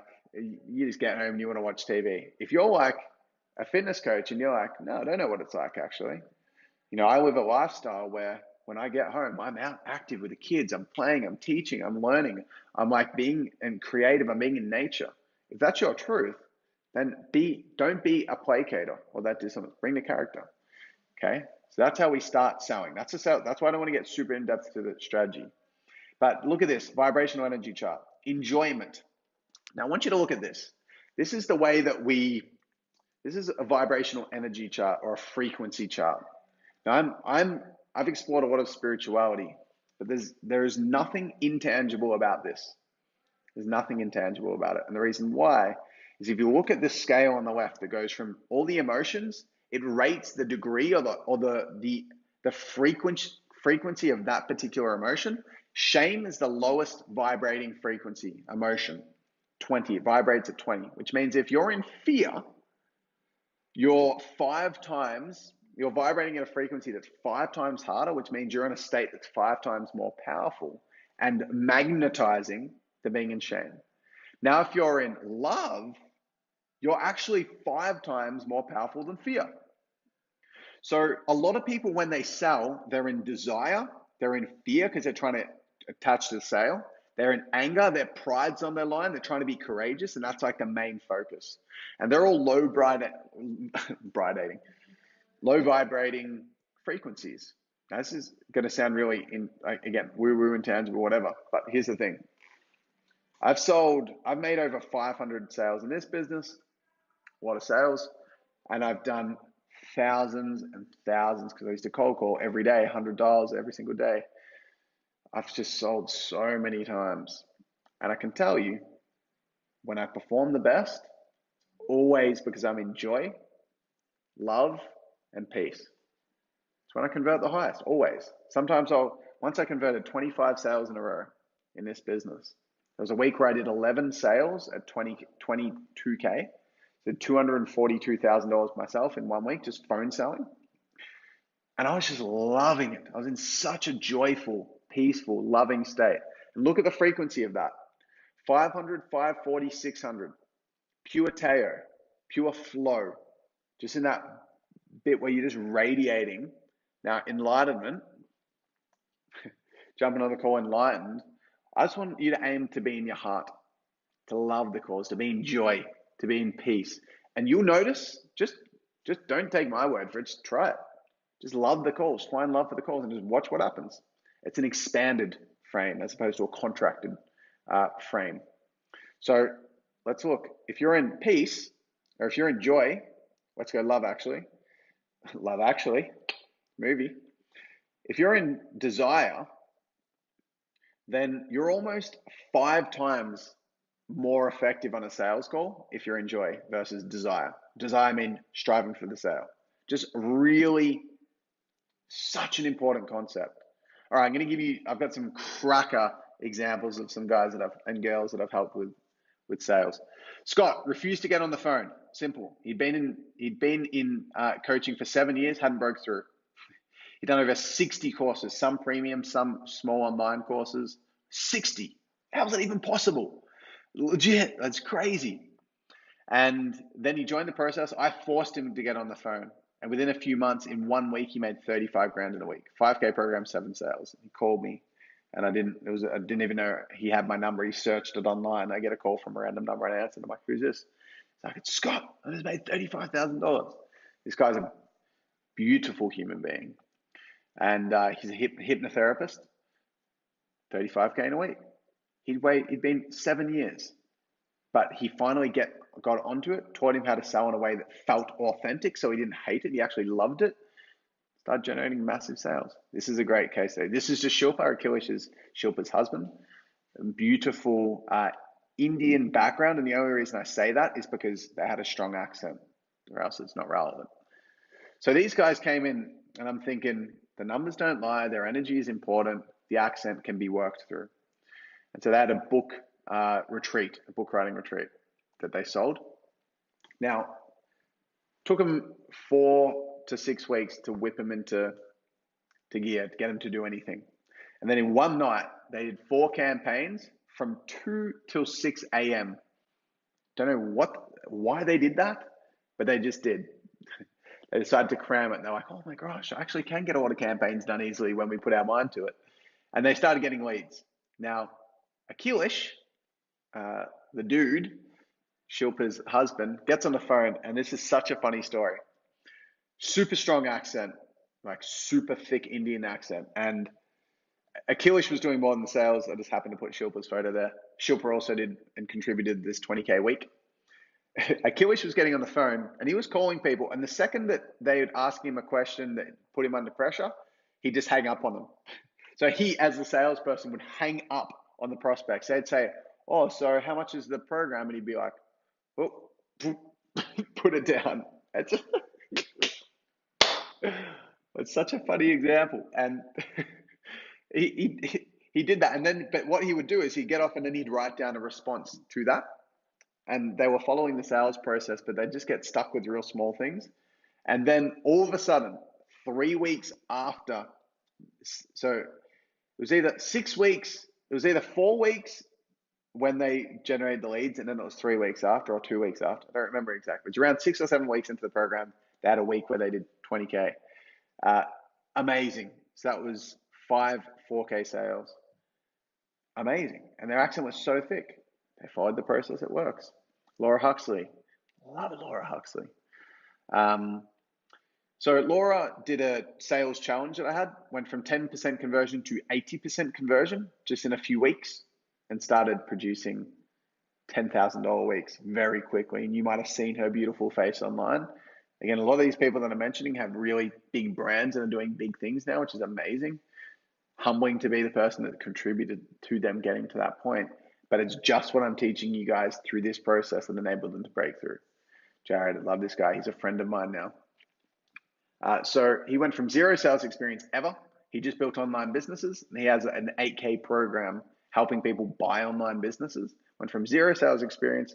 He just did online detached things. And he said, get in, you got to get on the phone. And he did 50 sales in the 12 months at 8K. So 400K. Is that 400K? Yeah, 400K of sales in the 12 months. How freaking awesome is that? So he's a legend. And I helped him build a team as well. So he built a small sales team and really crushed it out. Like, amazing stuff. Again, it's all about acquisition. We've down on niche, marketing and sales. If you learn how to acquire clients, that's it. You're set. You do it, you get in the process, you learn to love it, you're done, you're set. All right, so let's go to delivery. You and your program need to be world-class. That's your goal. So set to build the best program in the world. One program. So one program to rule them all, like the ring off Lord of the Rings. So this is a mistake I see so many people make. We want to buck the trends of what people usually do. Now, what people usually do in the coaching space is they try to have one funnel that just solves it all. And like I said earlier, it takes so long to get good at marketing. And the people that sell one funnels are just marketing experts that just assume you're going to be as good as them at marketing. It's not going to happen. So here's the thing. Most of the time, people do one marketing strategy and then have heaps of monetization strategies. So they've got retreats they're running. They've got one-to-one coaching they're doing. They've got a 1K course, a 5K course, this whole ascension model thing. We'll sell on this, and then we'll withhold some stuff and sell on this. Then we're going to cheap membership site. Then we're selling books. And they're trying to monetize things in so many different ways. We're going to flip it. So instead of having one marketing strategy, we do a crap ton of them.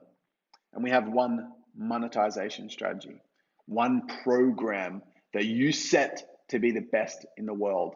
And here's what you need to do to make it world-class. I love these diagrams. How cool is this diagram?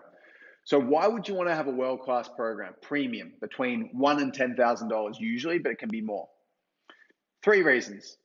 We want referrals from our program. We want to retain clients and resell them and keep them in there. And we want an amazing reputation. It's what's going to withstand anything else. What do you need to do to get those 3 things? You need to deliver 2 things to your clients: results and an amazing experience. Sometimes if you deliver an amazing experience, people just stick around for the experience. Not a fan of that personally, but I've seen it. So experience is actually very relevant. And there's 4 things that are, if you do these, it's exactly how to become world-class with your program. You need 4 things: framework, focus, family, fun. Framework is building a content system that if people follow the modules, the pillars, the tutorials in a membership site from start to finish, they'll build a world-class. If someone was to go through all those content modules, a prospect of this particular client or you need to know they're going to get results every time. If they follow it to the greatest extent, they get results every single time. That's framework.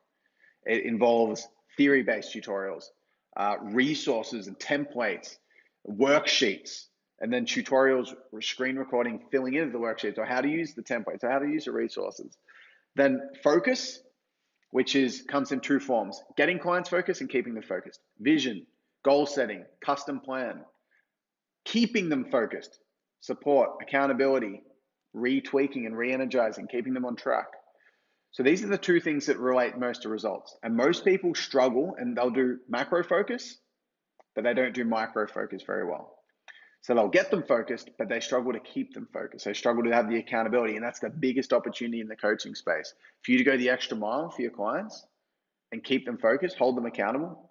See, I do the most intense accountability in acquisition. I do 3 accountability webinars where you got to show up with your numbers, and I tell you what you need to do between that and the webinar 2 days after. Then it becomes, and all of our clients have their own project in our task management software, and we can both see it. So I share screen with people, and what will happen is I get inside the task management software and I type and I say, I literally assign tasks, assign and due date them. You got to get this done by the next webinar. And then they have to, and I hold the space. Now, that's not what people want. It's what they need. So it's not a huge selling point, but this is just when they come in, you want to deliver so freaking well. The next point is family. By the way, webinars are really helpful for that as well, like doing Q&A webinars. And if people are stuck, call them, help them, do whatever it takes to get them results. From an experience point of view, you've got family, which means community, making you build this amazing environment where when people win, they share the wins, it lifts everyone up. When people down, they get lifted up. Because being on the journey solely with one coach one-to-one, it's easy for them to look at the coach and go, yeah, but you're different to me. It's what a lot of people do. You're different to me. They put them on a pedestal and they think that just because they have results, they're different. But if you're in a group full of like-minded people and you can see them all working, and you'll notice that with our program, it's like people are smashing wins in there and doing lives every single day. And so you're like, crap, that person can do it. Holy crap, I can see that person. They were here a few weeks ago. I just remember seeing them join. And now they're getting leads and making sales. If they can do it, I can do it. And then fun, the one percenters. In our old version, we're redoing them at the moment. Gave out medallions. I had 12 medallions. And if people hit their goals for the quarter, I'd present them with a medallion at the intensives that we run. So cool. So much fun. And it's a 1%er and it creates an amazing experience. We send welcome boxes to our clients. It's like all this cool stuff. Now, the family and the fun also helps with results, and framework and focus also helps with experience, but they're more results comes more down to framework and focus, and experience comes more down to family and fun. Right? So that's what you need to do to become world class. Now, when you start off, this is really important. First, you're gonna launch, then build. Now, what that means is you're gonna launch your program before it's actually built. You're gonna, if we work together, because cash flow is the most important thing starting out, because it's gonna be coming from a place of kind of like, we need to make this happen, because you've got a timer to make it work. And if you don't hit that timer, you fail. Like most coaches fail. It's serious. It's not even a joke. 96% of coaches fail, 81% in the first 2 years. So I get people to launch, then build. Super important. So what happens is we'll set a launch date between usually 6 to 8 weeks, they'll launch. So usually 4 to 8 weeks, I'll say, is the launch date. So then we prescribe exactly what you need to do for that time period, your plan of what you need to do. And all you're doing is marketing and sales for the first, let's say it's an 8-week launch date away. All you're doing is marketing and selling and getting clients ready. 5 clients, 10 clients, 3 clients, whatever the goal is. And then right before, so what we do is start off, we get clarity in what the program is going to be. We get clarity in who we're working with. We know exactly what we're building, but we haven't built it yet. So we know the content framework. We know what features we're going to do. Oh, we can do membership site, webinars, accountability calls, this spend time, this accountability system using postcards in the Facebook group, these resources, blah, blah, blah. So we know what we're building, but we haven't built it yet. Then we market and sell like crazy, get a bunch of clients. And then right before we start, that's when you'll market, and that's when you'll start building the program. That's when you'll start building the program. So, I'm going to cheat Harris, I'll tell you that. Then, right before you build it, and you only build week 1. So let's say it's an 8-week program, you only build week 1. Then when they're in week 1, you build week 2. Then when they're in week 2, you build week 3. Because it's like, the time it takes to do something is based on the time that's allotted to it. So you fill the space that's allotted to it. Think back to when you had a project you at work or at uni or something like that. If you got given 3 weeks, you'll take 3 weeks to get it done. Now, if you forgot you had a project and you realized the night before, then you're up and it takes you 8 hours to get it done, and you stay up till 2, 3 a.m. getting it done. But if you had 3 weeks, you'd take 15 hours, 20 hours, 30 hours to get it done versus the 8. And you get it done to a pretty similar standard. So that's what we want to do with content. Now, it's really important to realize, if you look at the left one, this is what we want. Whatever you lack in systems, you make up for in one-to-one time. So the curve of you starts higher, and then over time, you become less relevant as a resources, tutorials, you get staff to help or people to help support. The systems get greater, you become less, and it swaps over. But whatever you lack in systems, you make up for one-to-one time. That's why you can launch relatively quickly and still deliver the exact same quality. The quality, the summary of the quality is exactly the same. The sum of the quality is exactly the same. Okay. Now, what people usually do is try to perfect their program. My gosh, I've met 1,000 coaches who have built the perfect workshop that's never going to launch. Not just one, 5. I had this lady at a seminar once, sitting at the back of the room, drinking a bottle of Coke, which I thought was a bit incongruent. Drinking a bottle of Coke, was I judging her? Absolutely. And she'd published 7 best-selling books, and she was in 40K debt. Not best-selling books, just books, sorry, not best-selling books. And I was trying to say this, and she was arguing. She's like, no, I need to publish my next book. That's what I'm doing next. And I was like, you're in debt. Please listen. And she found it, and she was like, nah, I'm going to launch another book. And I'm thinking, you are crazy. So I just had to fix my pods because I thought they were going to run out of battery, but they're all good. So, because that's a microphone for this. So as I was saying, she just did not want to listen. So she was trying to perfect things. And it's such a common trait that I see with coaches. Again, getting a workshop ready, it takes them 3-4 months to create. It's never going to launch. It's never going to see people attend. And it's such a shame. So let's not do that. Let's trust me. Let's launch. So where is it? Launch, then build. Okay, trust me. And then the system's going to improve over time. Because what usually happens is you learn so much from having clients in there. So if you look at the right little graph here, the systems start higher, they start lower, and then they put so much time into the systems, and they're so disheartened if it doesn't work, and then they both start crashing down because the systems become less relevant because they're not actually that valuable, and they become less relevant over time, and then they get disheartened and they don't want to put all their time in because they created the system so they could spend less time, and then it crashes down.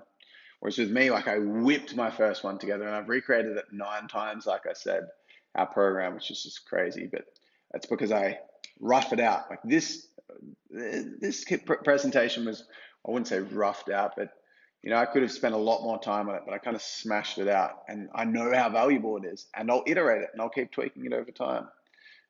Anyway, let's keep going. I want to talk about what it's going to take for you to be an important coach.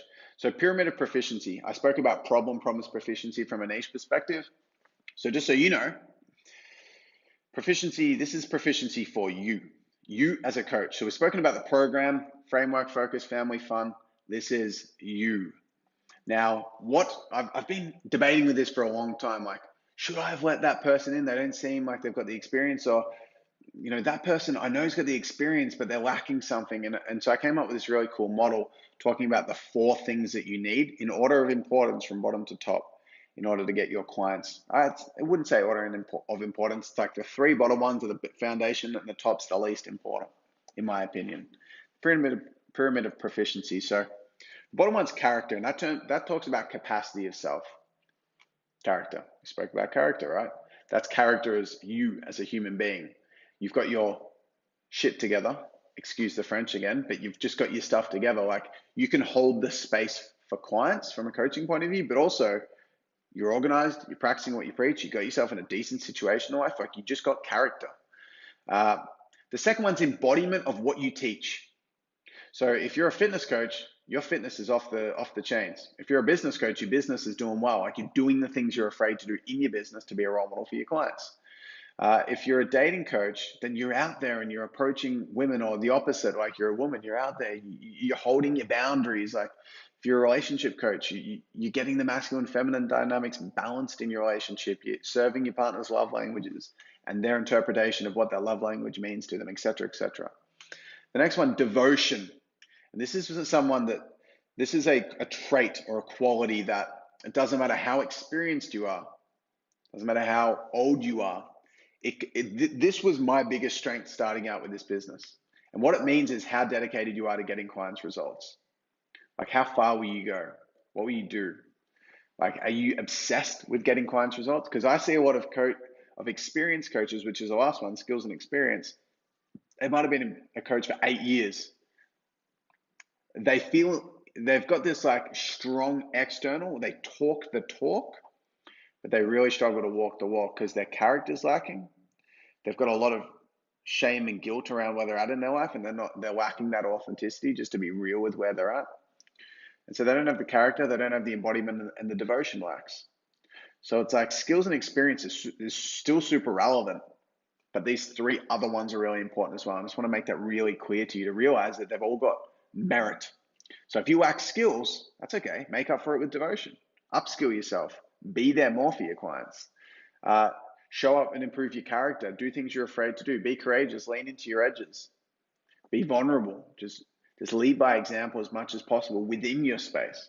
Now, when I started this business, I knew that by putting myself on a pedestal and calling myself the coach's coach, and I wouldn't say on a pedestal, it's more like just naturally by calling myself the coach, I was saying, hey, look, I'm here to serve the coaches, which meant in my brain, I went, well, now I need to lead by example like I've never had before. And I used it. Sometimes people say the best way to learn is to teach. And that was definitely true with me to a certain degree when I started this business.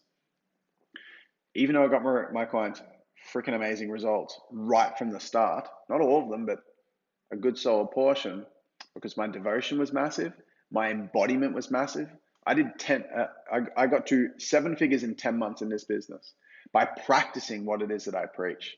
So proficiency is really, really important. Your ability to be this role model coach is as valuable. If I go back to the top of this section, U plus program is world class. Can't just be great content. I'm going to give you a few examples of amazing clients that changed their structure of the way they run their program to that one program, that premium program, and got great results. So Camille, you might know Camille. She's very well known in the coaching space, but she was only making $500 a week when we started working together. The thing I loved about Camille is because she was a dating coach.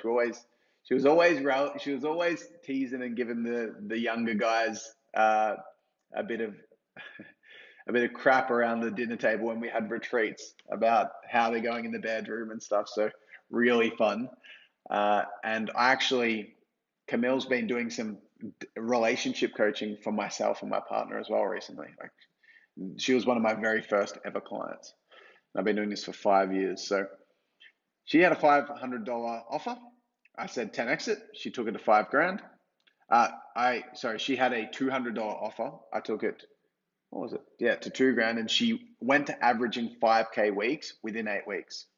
So she went from $500 to $5,000 per week within 8 weeks because she 10x'd her price point, because she 10x'd her offer. And she was nervous too, but then she was like, no, hang on, I can do this. And she raised the value proposition. Efrat, I love Efrat as well. I just happen to have all the feminine women coming in here. Oh, look at this. I love it. So Efrat, love having Efrat in the program as well. Sex coach. So she's always talking about yonis, and we're talking about vision of what her future of her business looks like. She says, I want to have this big office and the doorway is just a vagina. Just a vagina right there in the doorway. You have to walk through it to get in. She's always saying stuff like that, and really good value. Now, Efrat came in, and I would say that Efrat had some money stuff to work through, and beautiful, vulnerable, amazing woman, a really embodied leader. Like, she has a community of women, and her business actually operates in Israel. She's from Sydney, but because she's from Israel, that's where her business operates. And she's got staff there. We've built to a team of 5 now, and she regularly does 60K months because we created a premium offer.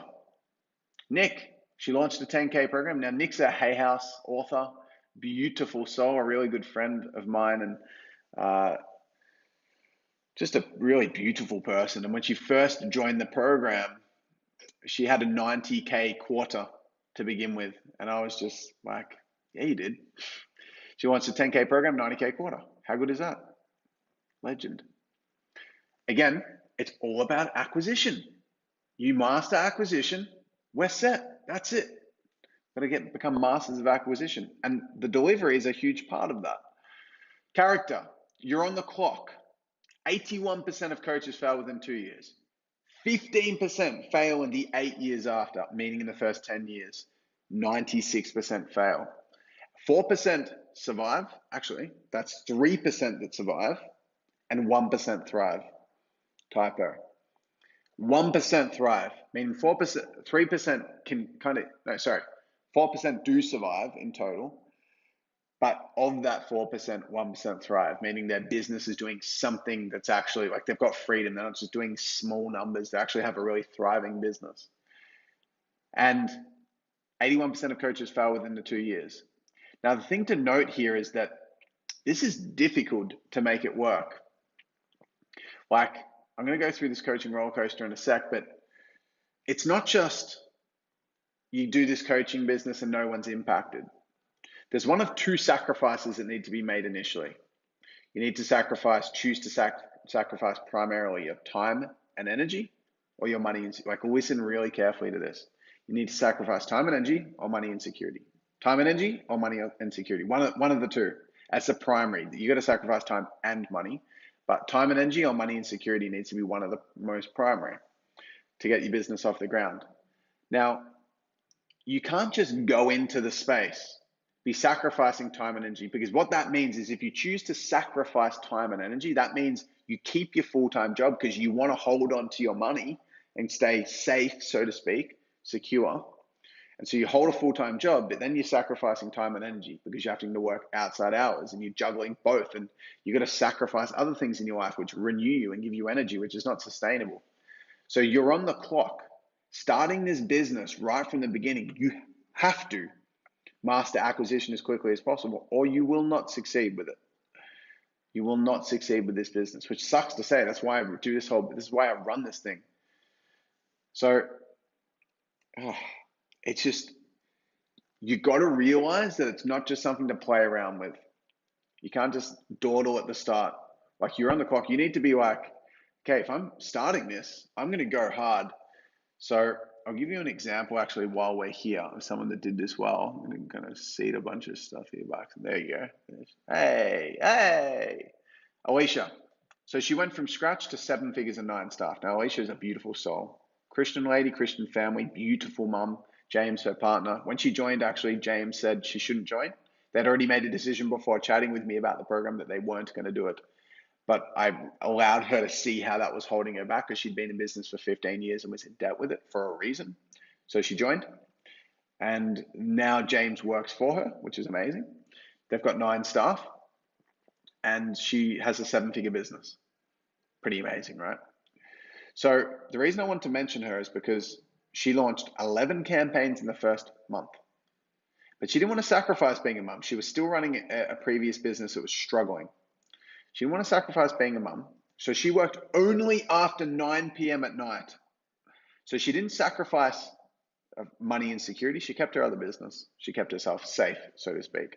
But she knew she had to sacrifice time and energy. So she worked from 9 p.m. And this is an exaggerated situation. You don't have to model this, but if you want results like her, you do. Then she worked till between midnight and 2 a.m. every night for the first 4 weeks. She launched 11 campaigns in that time. And then what happened was it took her 11 campaigns to get any results, essentially.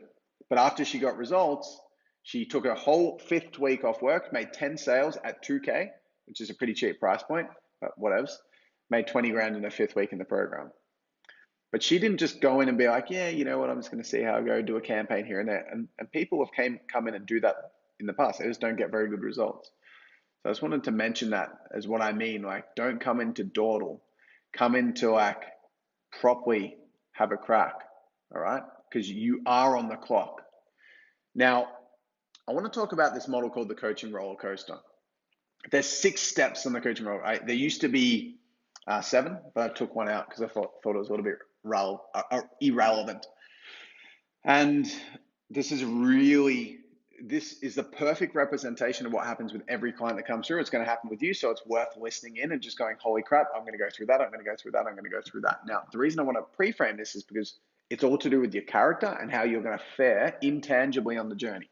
Step 1 is freak out. Everyone freaks out. Everyone, when they join, they go, holy crap, their self-worth gets in doubt. They wonder if they're going to be able to financially support themselves. They wonder if they're going to have the time. Is it the right time? Are they ready? Are they good enough? Every person that I've ever worked with ever freaks out. Everyone. People are like, nah, I'll be fine.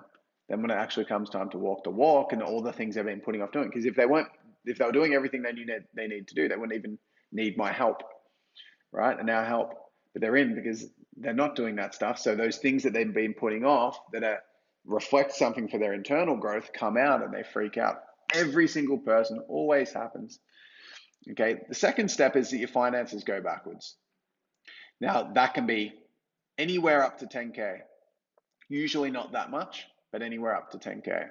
And the reason why is this. When you start this, two things happen. You always work less and your expenses always go up for the investment in coaching. For us, our coaching, even the most expensive coaching option is $200 a week, which is very affordable for coaches. So it's not really a big deal. When I started, I invested in a premium mentor that was $1,000 a week. That's serious cash flow going backwards. But the most is $200 a week. Then you might have $50 on marketing, so $250 a week. So that's expenses that didn't exist before. So already your finances are going backwards. And usually you're working less. So you take less overtime, maybe you'll reduce your shifts, maybe you'll shut down another business. So your cash flow goes backwards because your income goes down and your expenses go up. In that period of time, in this roller coaster, before you get the breakthrough, when it goes up above the result, like above break even financially. Step 3, learn through action. Learn through action. Learn through action. There's 2 things you need to learn: marketing and sales. There's 2 actions you need to take: launching your marketing campaigns and doing sales calls. Now we teach over 400 tutorials in our program, something ridiculous like that, where there's just so much. And the knowledge is great, but you learn by doing 2 things. Actually, like you watch the video, you apply it, you reflect, you go back to the video. That's why you learn something else. I've got a roadblock. So you learn when you need it, not just in time, not just in case. I'm just going to learn this. It might be helpful. No, I need this. I'm going to learn it. So the learning happens in the thick of it. You learn through action. That's step 3. Now, between 1 and when you scrape through, there's a death zone there. Most coaches fail in that zone. Most coaches fail. So 70%, at least 70% of people fail in that zone. Okay? The least. So that's a death zone because most people don't take the action to break through. That's why when I speak to people, I really pre-frame how difficult it's going to be, because most people think it's going to be easy and they're going to be fine, and then they just don't do the work, right? Stage 4 is rapid growth, because if you learn through action, you grow really, really quickly when you finally break through. Why? Because I only work with people and I help them form premium programs. So usually minimum 3K is the point they'll get to. Sometimes we start people less until they build the confidence up, but 3K is minimum. So let's say someone gets a breakthrough and they make 2 sales in a week. They've gone from no money to $6,000 a week. That's $300,000 a year if you average it out. So people go from 0 to hero really, really quickly, and they get this rapid growth spurt. But then step 5, which is missing behind that other diagram, but it's at the top, at the peak, is freak out. Number 2. It happens again. This time it's like, I can't sustain it. They start to second guess, I can't deal with this. And they future pace and go, crap, it took so much for me to get there. Can I really do this? And it's almost like self-sabotage, fear of success. Always happens every time. Every person I've ever worked with, always, this coaching roller coaster is exactly what happens every time.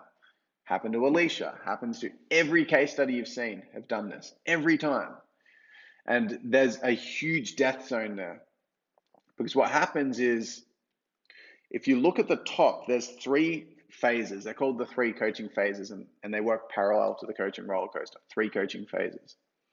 50% of people can commit to running a coaching business, actually knowing what it entails. So saying, I actually want to run a coaching business like a business owner, not a coach.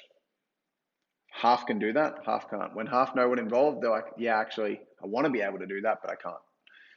Then 20% of people in total can do any kind of, and get through the action, make their first 3 to 10 sales and get that rapid growth. Only like 80% of people can't. So 80% of people fail in that death zone, right? Then you've got so 96% of people don't get through sustain. So people, committing to the journey, actually investing what you need to invest, actually playing it like a business owner. It's difficult, but it's the easiest step. Taking the actions significantly more difficult, and sustaining the actions even more difficult. So if you can get through the first death zone by taking massive action, campaign, campaign, campaign, campaign, campaign, campaign, campaign, sales call, sales call, sales call, sales call. In the process that I said, massive enthusiasm, like enjoying the call heaps, leaning into your character, like pushing your edges and giving massive value and just doing that a lot. You'll learn heaps, you'll break through, it'll happen. But you got to learn through action to get the rapid growth. Then you're through Death Zone 1. Death Zone 2, actually being able to regain, get back on the bandwagon, create a lifestyle that's sustainable and be grounded in the pursuit of getting your 50 plus sales. And once you're through that, you're pretty much safe. Most coaches, when it says 81% of coaches fail in the first 2 years, which is an International Coaching Federation stat, the reason that's the case, or how that happens, is that they never take action. And this is like of people that I've worked with and people that I've seen that have actually been taking action, 4% can sustain it. Yeah, they do it too hard. They go to Sam. I mentioned that his case, Sam Brent, the guy in Hawaii who's arguing with his wife. He was making too many sales, and I said, stop, actually make less sales. He was making 6 sales a week, and he's making 6 sales per week minimum at 4K, so 24K per week. And as I said, he did 100K a month, so he did at least 6 hours a week for 4 weeks. And he also sold some more premium stuff. So he did 6 hours a week, and I was like, you got to slow down. He then had to deliver to heaps of clients, had a massive slump, and it's taken him months to get out of the slump. So he also is on top of the world. I'm crushing it. I'm smashing it, and hit a massive slump. Almost didn't recover. Happens to everyone. So you need to be sustainable. You need to be, I'm in this for life. You need to devote yourself for life. And I really mean that. You actually need to be in this for life. Big call, but it's absolutely how it needs to be. And I'm going to talk more about that in a moment. We're doing really well, guys. Like, you're doing super well. I promise you, as a result of diving into this, you're going to know exactly how you need to approach this to actually succeed with it. All right, so these are the stages: freak out, cash goes backwards, learning through action, rapid growth, freak out number 2, and then sustainable growth. All right, so these are the things that usually stop people in the action phase. Dabbling, okay, so they're playing defense, tech overwhelm, scarcity, so that they don't put the money in, phone fear, they think everything's a sign that they're not meant to do it, and self-doubt. So there's a few things that I want to mention that really help me and help our clients do super well. The first one is from a character point of view: be all in. So I'd been putting off launching my coaching business for a while. When I was 16, I knew I wanted to be a speaker. When Tony Robbins changed my life, I just didn't back myself. It wasn't until I was 21 that I had the courage, right at the end of being 21, right before I turned 22, that I launched Winning. And I knew that if I didn't have me backed into a corner, because I'd got some pretty solid cash flow from my business before that, and I blew it all, shutting down that business straight away to start this instantly as soon as I had the idea and went, stuff it, I'm going to commit. I had 20 or 30 web projects in my digital agency. I hired a web manager. I refunded a bunch of clients and lost all my money, to the point that I needed to borrow money for this process.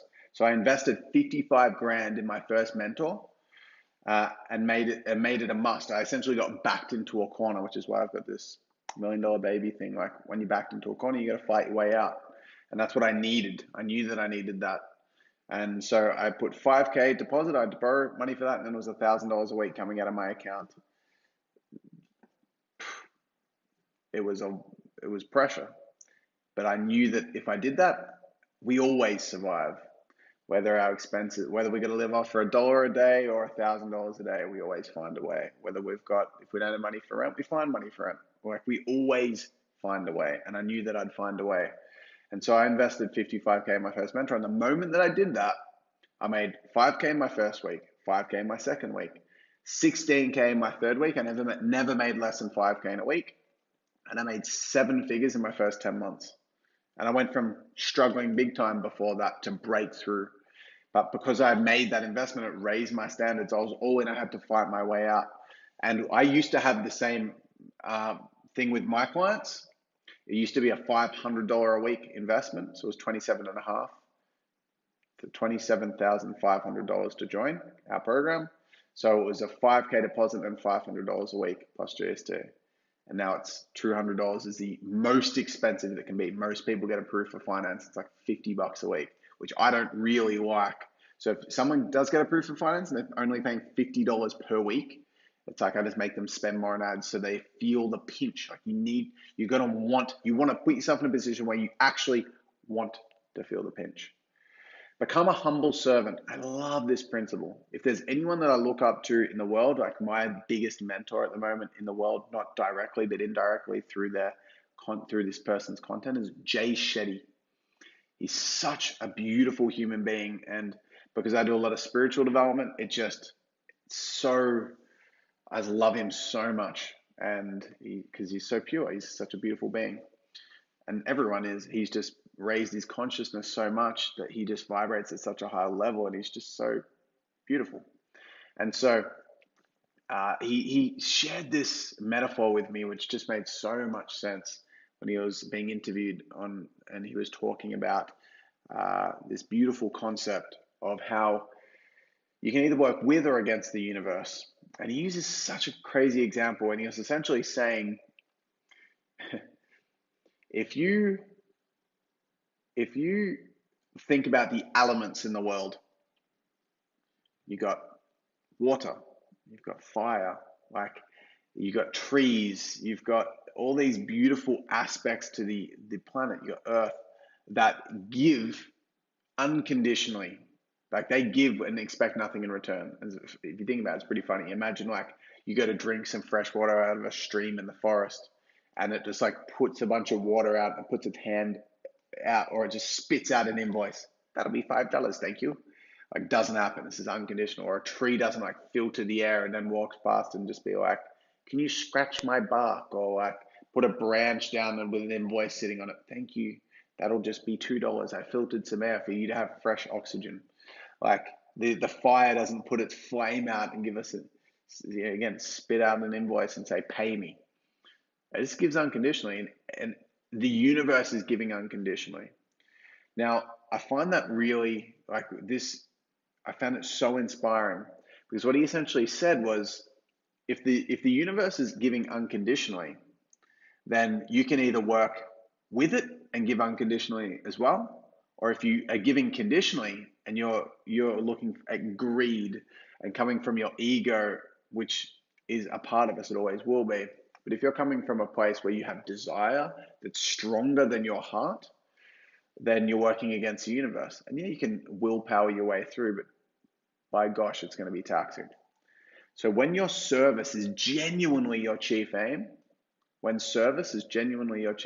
thrive because you're working with the universe. Imagine like you like in a little bit of a huddle, there's like a tree there, there's like a fire there, there's like water there, and you're like, yeah, let's change the world together.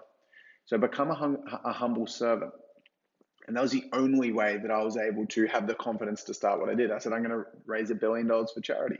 And I got up and spoke at my first seminar. I ran 12 in the first 10 weeks because I had 55K up my ass as a firecracker to get myself moving. So I ran a seminar within 3 days and got my first 5 sales at a 1K price point back then.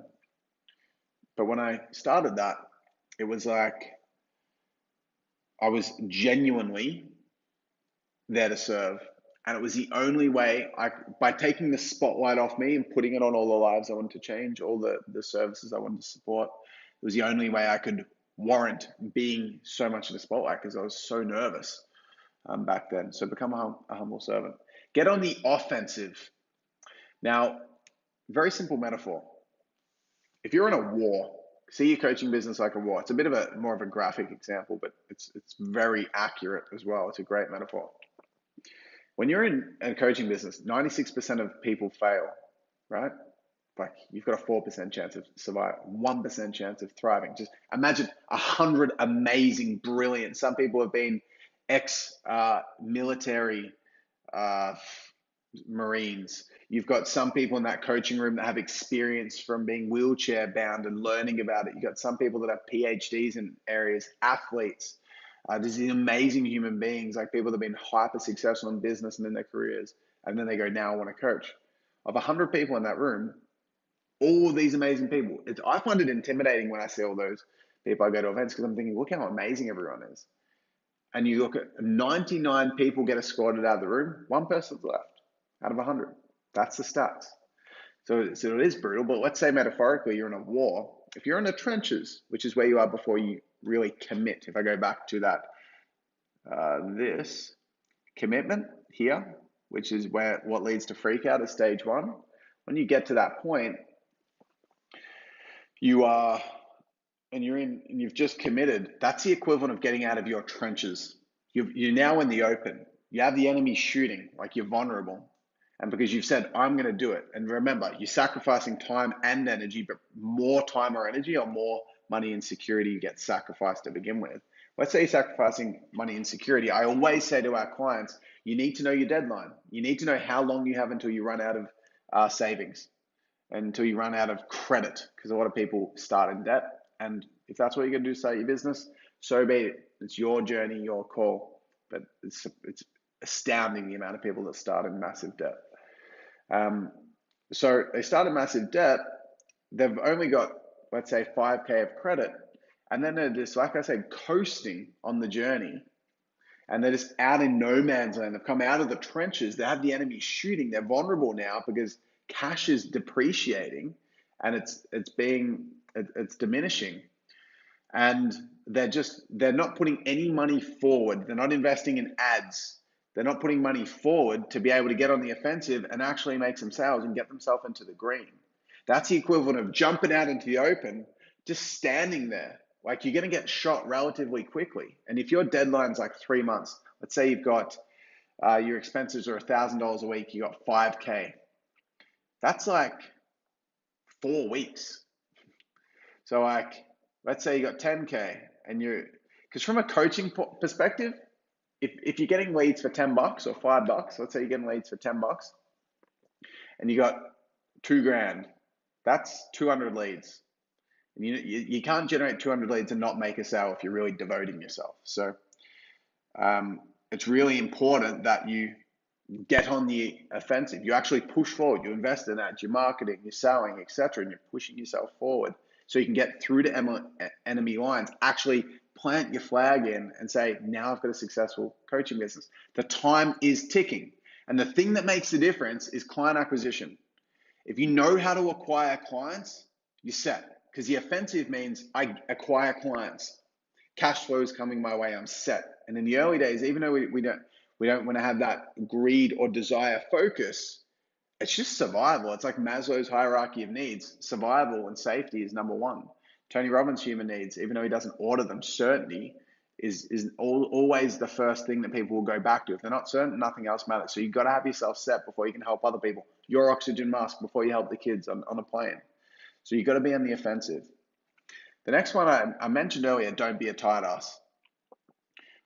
This is what most coaches I experience. Do not be this coach. You're welcome to, but you're not going to make your business successful. And it's a bit silly. This metaphor highlights the extremity to how people don't understand what commitment looks like in a coaching business. Having a successful coaching business is the most amazing thing in the world. You get freedom, you get impact, you get significance.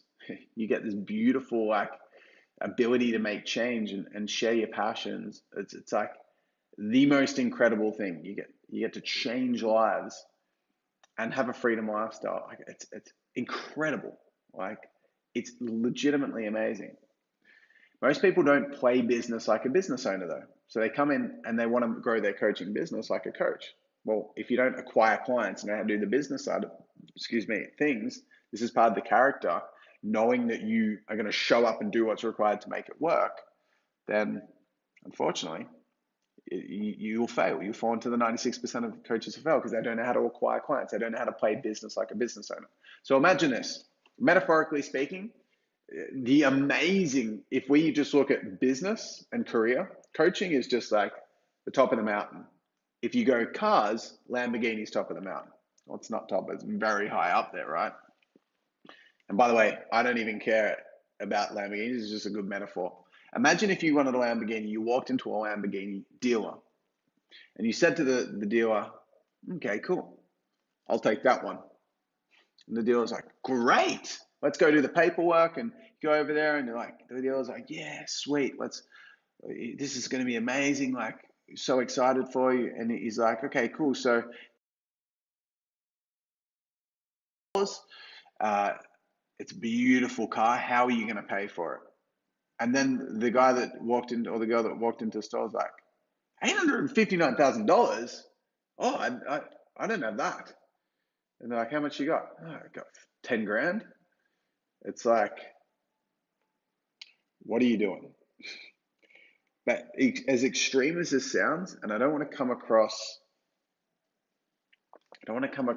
crude or rude or arrogant saying this, but it is evidently what I have seen so many times, countless times. The metaphoric similarity is just it's just so similar to what I see with coaches. What a coach will then do is be like, oh, I don't have that. Because they've got an imbalanced perception of who they need to be and what they need to do in order to get that dream business. I want to come in. I don't want any risk. I don't want to invest any money. I don't want to sacrifice any time or lifestyle or do anything differently to get a different result. This is a really interesting quote that I heard. If you want change, you have to change. So I'd never heard it before, and I was like, that is the most sensible, amazing quote that I've heard. If you want change, you need to change. And as simple as it sounds, people don't adhere to that. If they want change, they just want change. They set goals and New Year's resolution. They're not going to change anything there.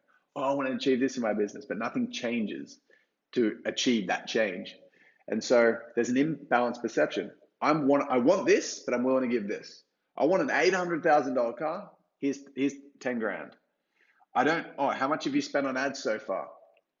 $50. That's like, if Apple has a 19% profit margin, which means they spend, if they do 20 bill, let's say they do $1 billion. I know they do a lot more than that. They do about 20 bill, I believe. Let's say they do 1 billion to make the example easier. Then they spend $810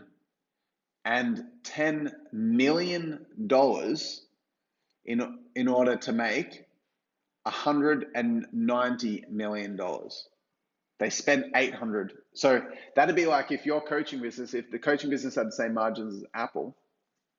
The reason I keep looking around, or I've had to pause this video a couple of times because my pods are running out of battery. I'm going to microcharge them. But Apple, beautiful business.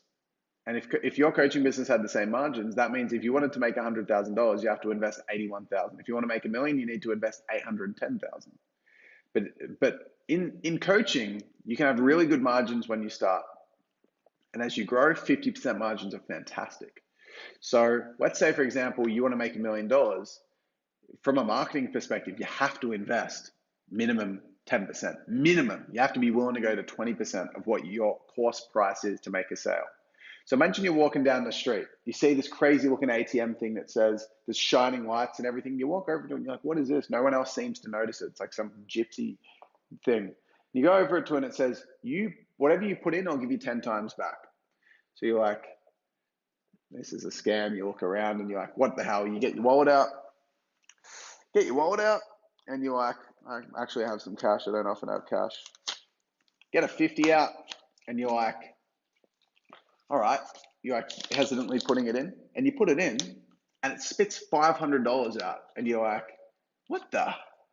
You like walk around real suspiciously, and now you put it in again, another 500, put it in again, another 500, you're just shoving money in and getting all this money out. You'd just be putting it in like crazy. And that's what happens in coaching. Once you know how to master client acquisition.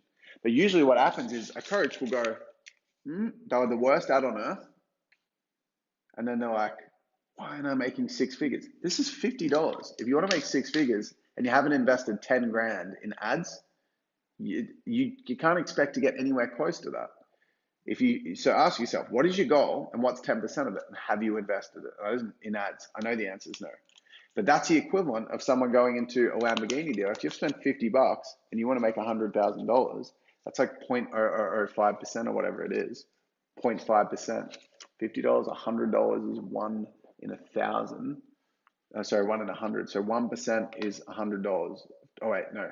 1% is $1,000. So if you got $50, it's like 0.05% of a percent. And that's like from a Lamborghini point of view, like you're investing nothing and expecting a Lamborghini. So you got to play business like a business owner. You got to go and say, I'm going to be serious about this. I had a friend that bought a restaurant a few years ago, invested $1 million into it with a couple of other guys and investors.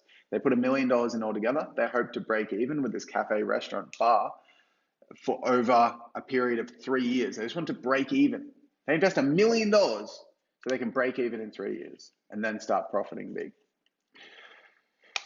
And we in our coaching business, we get to make $100,000. All we have to put in is 10K, and people aren't willing to do that. They're not willing to play like a business owner. They're not willing to master client acquisition, right? So don't be a tight ass. I want to remind you, not 495K, invested 38K, an average of $353,000. If you were in corporate, it would take so many years to get to a point where your salary is at, like 30 years and working 60 hours a week and just being super intelligent. 30 years, and we can do it in 1 year. As on average, with these 15 people from all different walks of life, some of the people in this list are under the age of 25, some are under the age of 30, some are over the age of 40, just randoms. Okay, most of them started with barely any cash, and they go from 0 to 353K, something that'll take people in corporate years. But look how much they invested: $38,000, an average of $22,000. They pitched 222 times, which is an average of at least, it's between 4 and 5 a week, pitches asking for the sale of their premium program. And then they generated 100 sales to get to that point, and an average of a 17 times return. See, I want a minimum 10 times return. That's what I'm talking about. These guys have got better because I like to play worst case. All right, so what I want you to do is to realize that if you want to break through and you want to take action and make it all work, there's something that flicked the switch for me when I started out, and it's called the steps to success. I had this person I met at an event. It was 3 and a bit years before I, was it 3? Something like that. It was like when I was brand new, fresh into business. I was a little youngin'. And I went to this course, and I met this dude who was doing pretty well. He was doing like 500K. I was doing about 100K at the time. It took me 3 months to get to 100K in my cold calling business initially, selling websites, to get to not 6 figures, but a 6-figure business doing 2K a week. And I went to this thing, I was doing 6 figures. This guy was doing 500K. And a few years went past after the event. It was a great event, marketing and sales event. And bumped into this guy again. I was like, dude, how you going? Like, what's been going on? And he was like, great, man. We got talking, and he ended up sharing, as I was asking detailed questions, being a bit nosy, that his business was doing $7 million a year. He went from 500K to 7 mil in 3 years. And I was like, are you kidding me? Are you kidding me? And I was like, what's the secret? What have you done? And he was like, man, like, how are you going? Like, I was just implementing what we learned at that event. And I was like, couldn't believe it. So he had gotten the breakthrough from the same stuff that I had access to. I just wasn't freaking using it. And so the steps to success came from this distinction. And what I realized is that the thing that made this guy successful is he took more action than anyone else I knew. He just took action like crazy, to the point where he made mistakes all the time, but he failed his way to success. And so, whereas and what I know is that when I started, or as coaches, what we do is we're so caught up or so attached to our vision because it's our dream. It's not just some job we can, have a crack at and do our best. And if it doesn't work out, we're all sweet. We just do another one. Or a business that's like, I'll try the idea. If it doesn't work, we'll do another one. It's our dream. It has to work. And if it doesn't, then what the hell do we do with our lives? So there's greater pressure on it. So we're focused on every single little action could be symbolic for whether or not we make it long term. Oh, I do a live, it doesn't get well received. Should I be a coach? It's like, if you did a seminar and no one showed up, maybe my vision's not possible. You do an ad, it doesn't work. So much pressure because we're output focused. And so with every single step on this steps to success, even though the scale won't line up, every 20 steps you take, you hear that you upgrade to a big new financial milestone. It might be from $0 to $1,000 a week, then 20 more steps up to that. Above these flags, $2,000 a week, then $5,000 a week, then $8,000 a week by actions on the business, not just actions like I'm going to send an email, on the business actions, marketing and sales focused. Not one sale, but like a big chunk of sales calls. That's one. Organizing a joint venture partnership, that's another. Launching a marketing campaign, that's another. And we go 20 steps up, new financial milestone. Another 20 steps up, new financial milestone.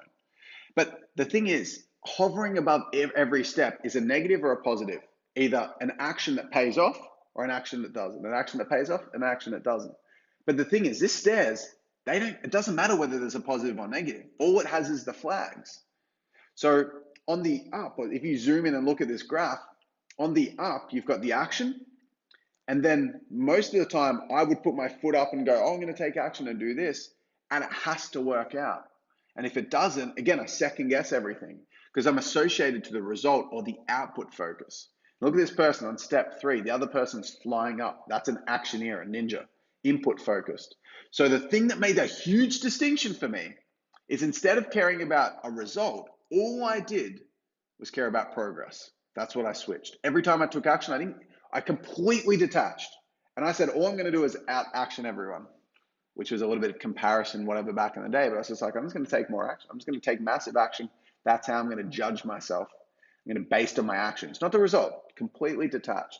And the second I did that, I got my first 50 clients in the first 10 weeks. I ran 12 seminars in 10 weeks. And I had 3 people rock up for a seminar one week. And I had chairs set up for 40 people. Didn't matter because I was there to run the seminar, and that was a tick for me. That was it. Before that, I was like, am I going to stuff up? What if I forget what I'm going to say? What if no one shows up? And all my self-worth and the future pacing of the vision was based on whether or not I could actually get results, whether or not like in that particular action. So the second that you switch from output to input focused or from focusing on the result to progress is the second that you will explode your growth. It's probably the most powerful model that I've ever taught. So what a beautiful segue to summarizing some really key aspects here. And then I'm going to wrap up with the most important thing that you need to know. So I spoke about Alicia. So in terms of examples of people that have done really well in character, some things about Alicia that really impressed me. Yeah, she did 11 campaigns in the first 4 weeks, did 20K in her 5th week. I remember talking to her on the phone, and she really had this passion and enthusiasm, such a beautiful soul with so much genuine intent to make a difference and really wanting to change lives. And funny as well. And then what happened was when I was on the first call with her, I suggested that in the long term, we want to get to 100 people, okay, at 10K each and have $1 million business. And she said to me, you're crazy, right? I could never charge 10K. And she did end up getting to that point. But it was funny because what then happened was because we run intensives in our program.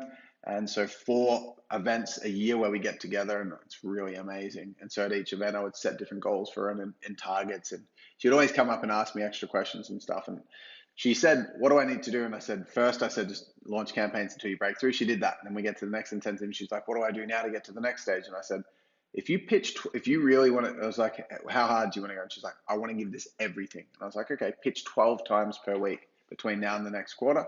And I promise you'll be on track to do $1 million. And so she said, well, I'm going to set a goal to do 20 pitches a week. I'm thinking, this is just, if you like, look at her, if you saw her down the street, she's beautiful. She just looks like a normal mum. And she is. And then what happened was she averaged 16 pitches. And she took her business to a point where she was doing 20K weeks. And then all of a sudden, the goal went from, because originally her goal was, it was 500K. She was like 500K because I got her to raise her standard on the call when I brought her into the program to 500K. And she's like, I'm not going to go for $1 million, I'm going to go for 500K. But in her head, when she said that, she didn't actually mean it. She thought, yeah, whatever. If I can just make it successful, I'm happy. 500K was way too far. And then she got to a point where she was doing 20K weeks, which averaged over 50 weeks is $1 million a year. And then the retreat after the one. So first pitch 12 weeks for a quarter. Then at the next intensive, we were in Las Vegas, which was pretty interesting experience. We're in Las Vegas, and then she won a competition throughout that quarter. And I said to her, what's your target? And she said, okay, well, I'm actually going for 5 mil now. And I was like, what the hell? Like, what the heck? Like, how'd you go from 500K to 5 mil? But she raised her standards massively. And I don't think she'd be doing that now. We worked together for a couple of years and got her to pretty much a point where I could continue to help her in small ways, but she was often flying team of 9 staff, $1 million a year, like doing amazing. But nevertheless, someone whose grit and determination and character was what got her through. Like same access to content like everyone else, but applied it differently. Here's another example, and I love this guy, Dave. He's a good friend of mine now. Started at 19. So at 19, just started. He was doing a course where he was studying exercise science. So I'm pretty sure it was exercise science at uni. And very conservative mum. Nice mum, very conservative though. Also got 4 oodles. I got 2. I got a cavoodle and a labradoodle. He's got 4. I was like, what the hell? Anyway, he wanted to work with me. And he'd been a PT for a few weeks. And I said, okay, cool, let's start together. And he said, my vision's to get my own gym and I want to get there in 5 years. Can you help me? And I said, well, how about this? If you're not willing to get a gym in the next 6 months, I'm not going to help you. At that point, the program was 27.5K. His mum was ruthless on him going to uni. And he was going to uni, he was doing part-time at this gym. And I said, all right, cool. So he was working as a PT in a gym. And I said, we're going to get a gym within 6 months. You got to quit uni. You got to borrow money from your mum to do the program. You got to be willing to get a gym within 6 months. Can you do it? And he said, all right, I'm in. So I was like, all right, this guy's got what I need to help him. And so I got him first cold calling off a list of people within his gym. So the gym that he was working at, and all the other PTs, well, they thought they knew everything, and they were laughing at him, going, what's this guy doing, asking for the members list? And we got him 20 clients in the next month. So 20 clients, because he was cold calling the list, getting them in for free sessions and selling them into PT. And then all the PTs in his gym were fighting over that list. So they were laughing, and then they were like, why did he get the list? Anyway, within 3 months, he had his own facility, and then he built it to 250K in the first 6 months, and then we scaled it to 500K, his fitness coaching business. So it was a fitness coaching business, but it was offline, was the structure. Very similar to online health coaching, just where the actual fitness element's done offline. So, I mean, character, just a great example. This guy, so this is someone, and you may or may not have seen this, it depends whether you're in the fitness industry, but he actually got a really bad rap. He copied someone's content and got grilled for it. Like all big people in the industry shared the hate post and got so much hate. This was like a few years after we started working together, and I was just like, such a silly move. But nevertheless, when he started, he had 3 offline clients and then went to 81 online clients in 12 months. And they're all paying $100 per week. So he went from 0 to almost 10K, so over $8,000 a week. And he's really good with his money. He saved his money really well. He still lived at home at the time. What the hell? What a transformation. And the reason this guy got results is because Angus is just so methodical. After he got a bad rap, all his clients left. It was crazy. And I gave him a job for 12 months to support him. And then he went back out and he's doing well again, which is great because he's a really beautiful soul. But how crazy is that? But the reason why, and the same thing when he was selling for us, he's methodical. He always, I would get in between retreats and I'd be like, put your hand up because we teach mindset. I was in a 125K program. I learned this ritual and we teach that to our clients. And when I taught it, I'd say, put your hand up if you did the ritual. I said it had to be done every day, every single day. And more than 3 times a week. Half the hands would go up. More than 4, some would drop down. More than 5, there'd be a few hands left.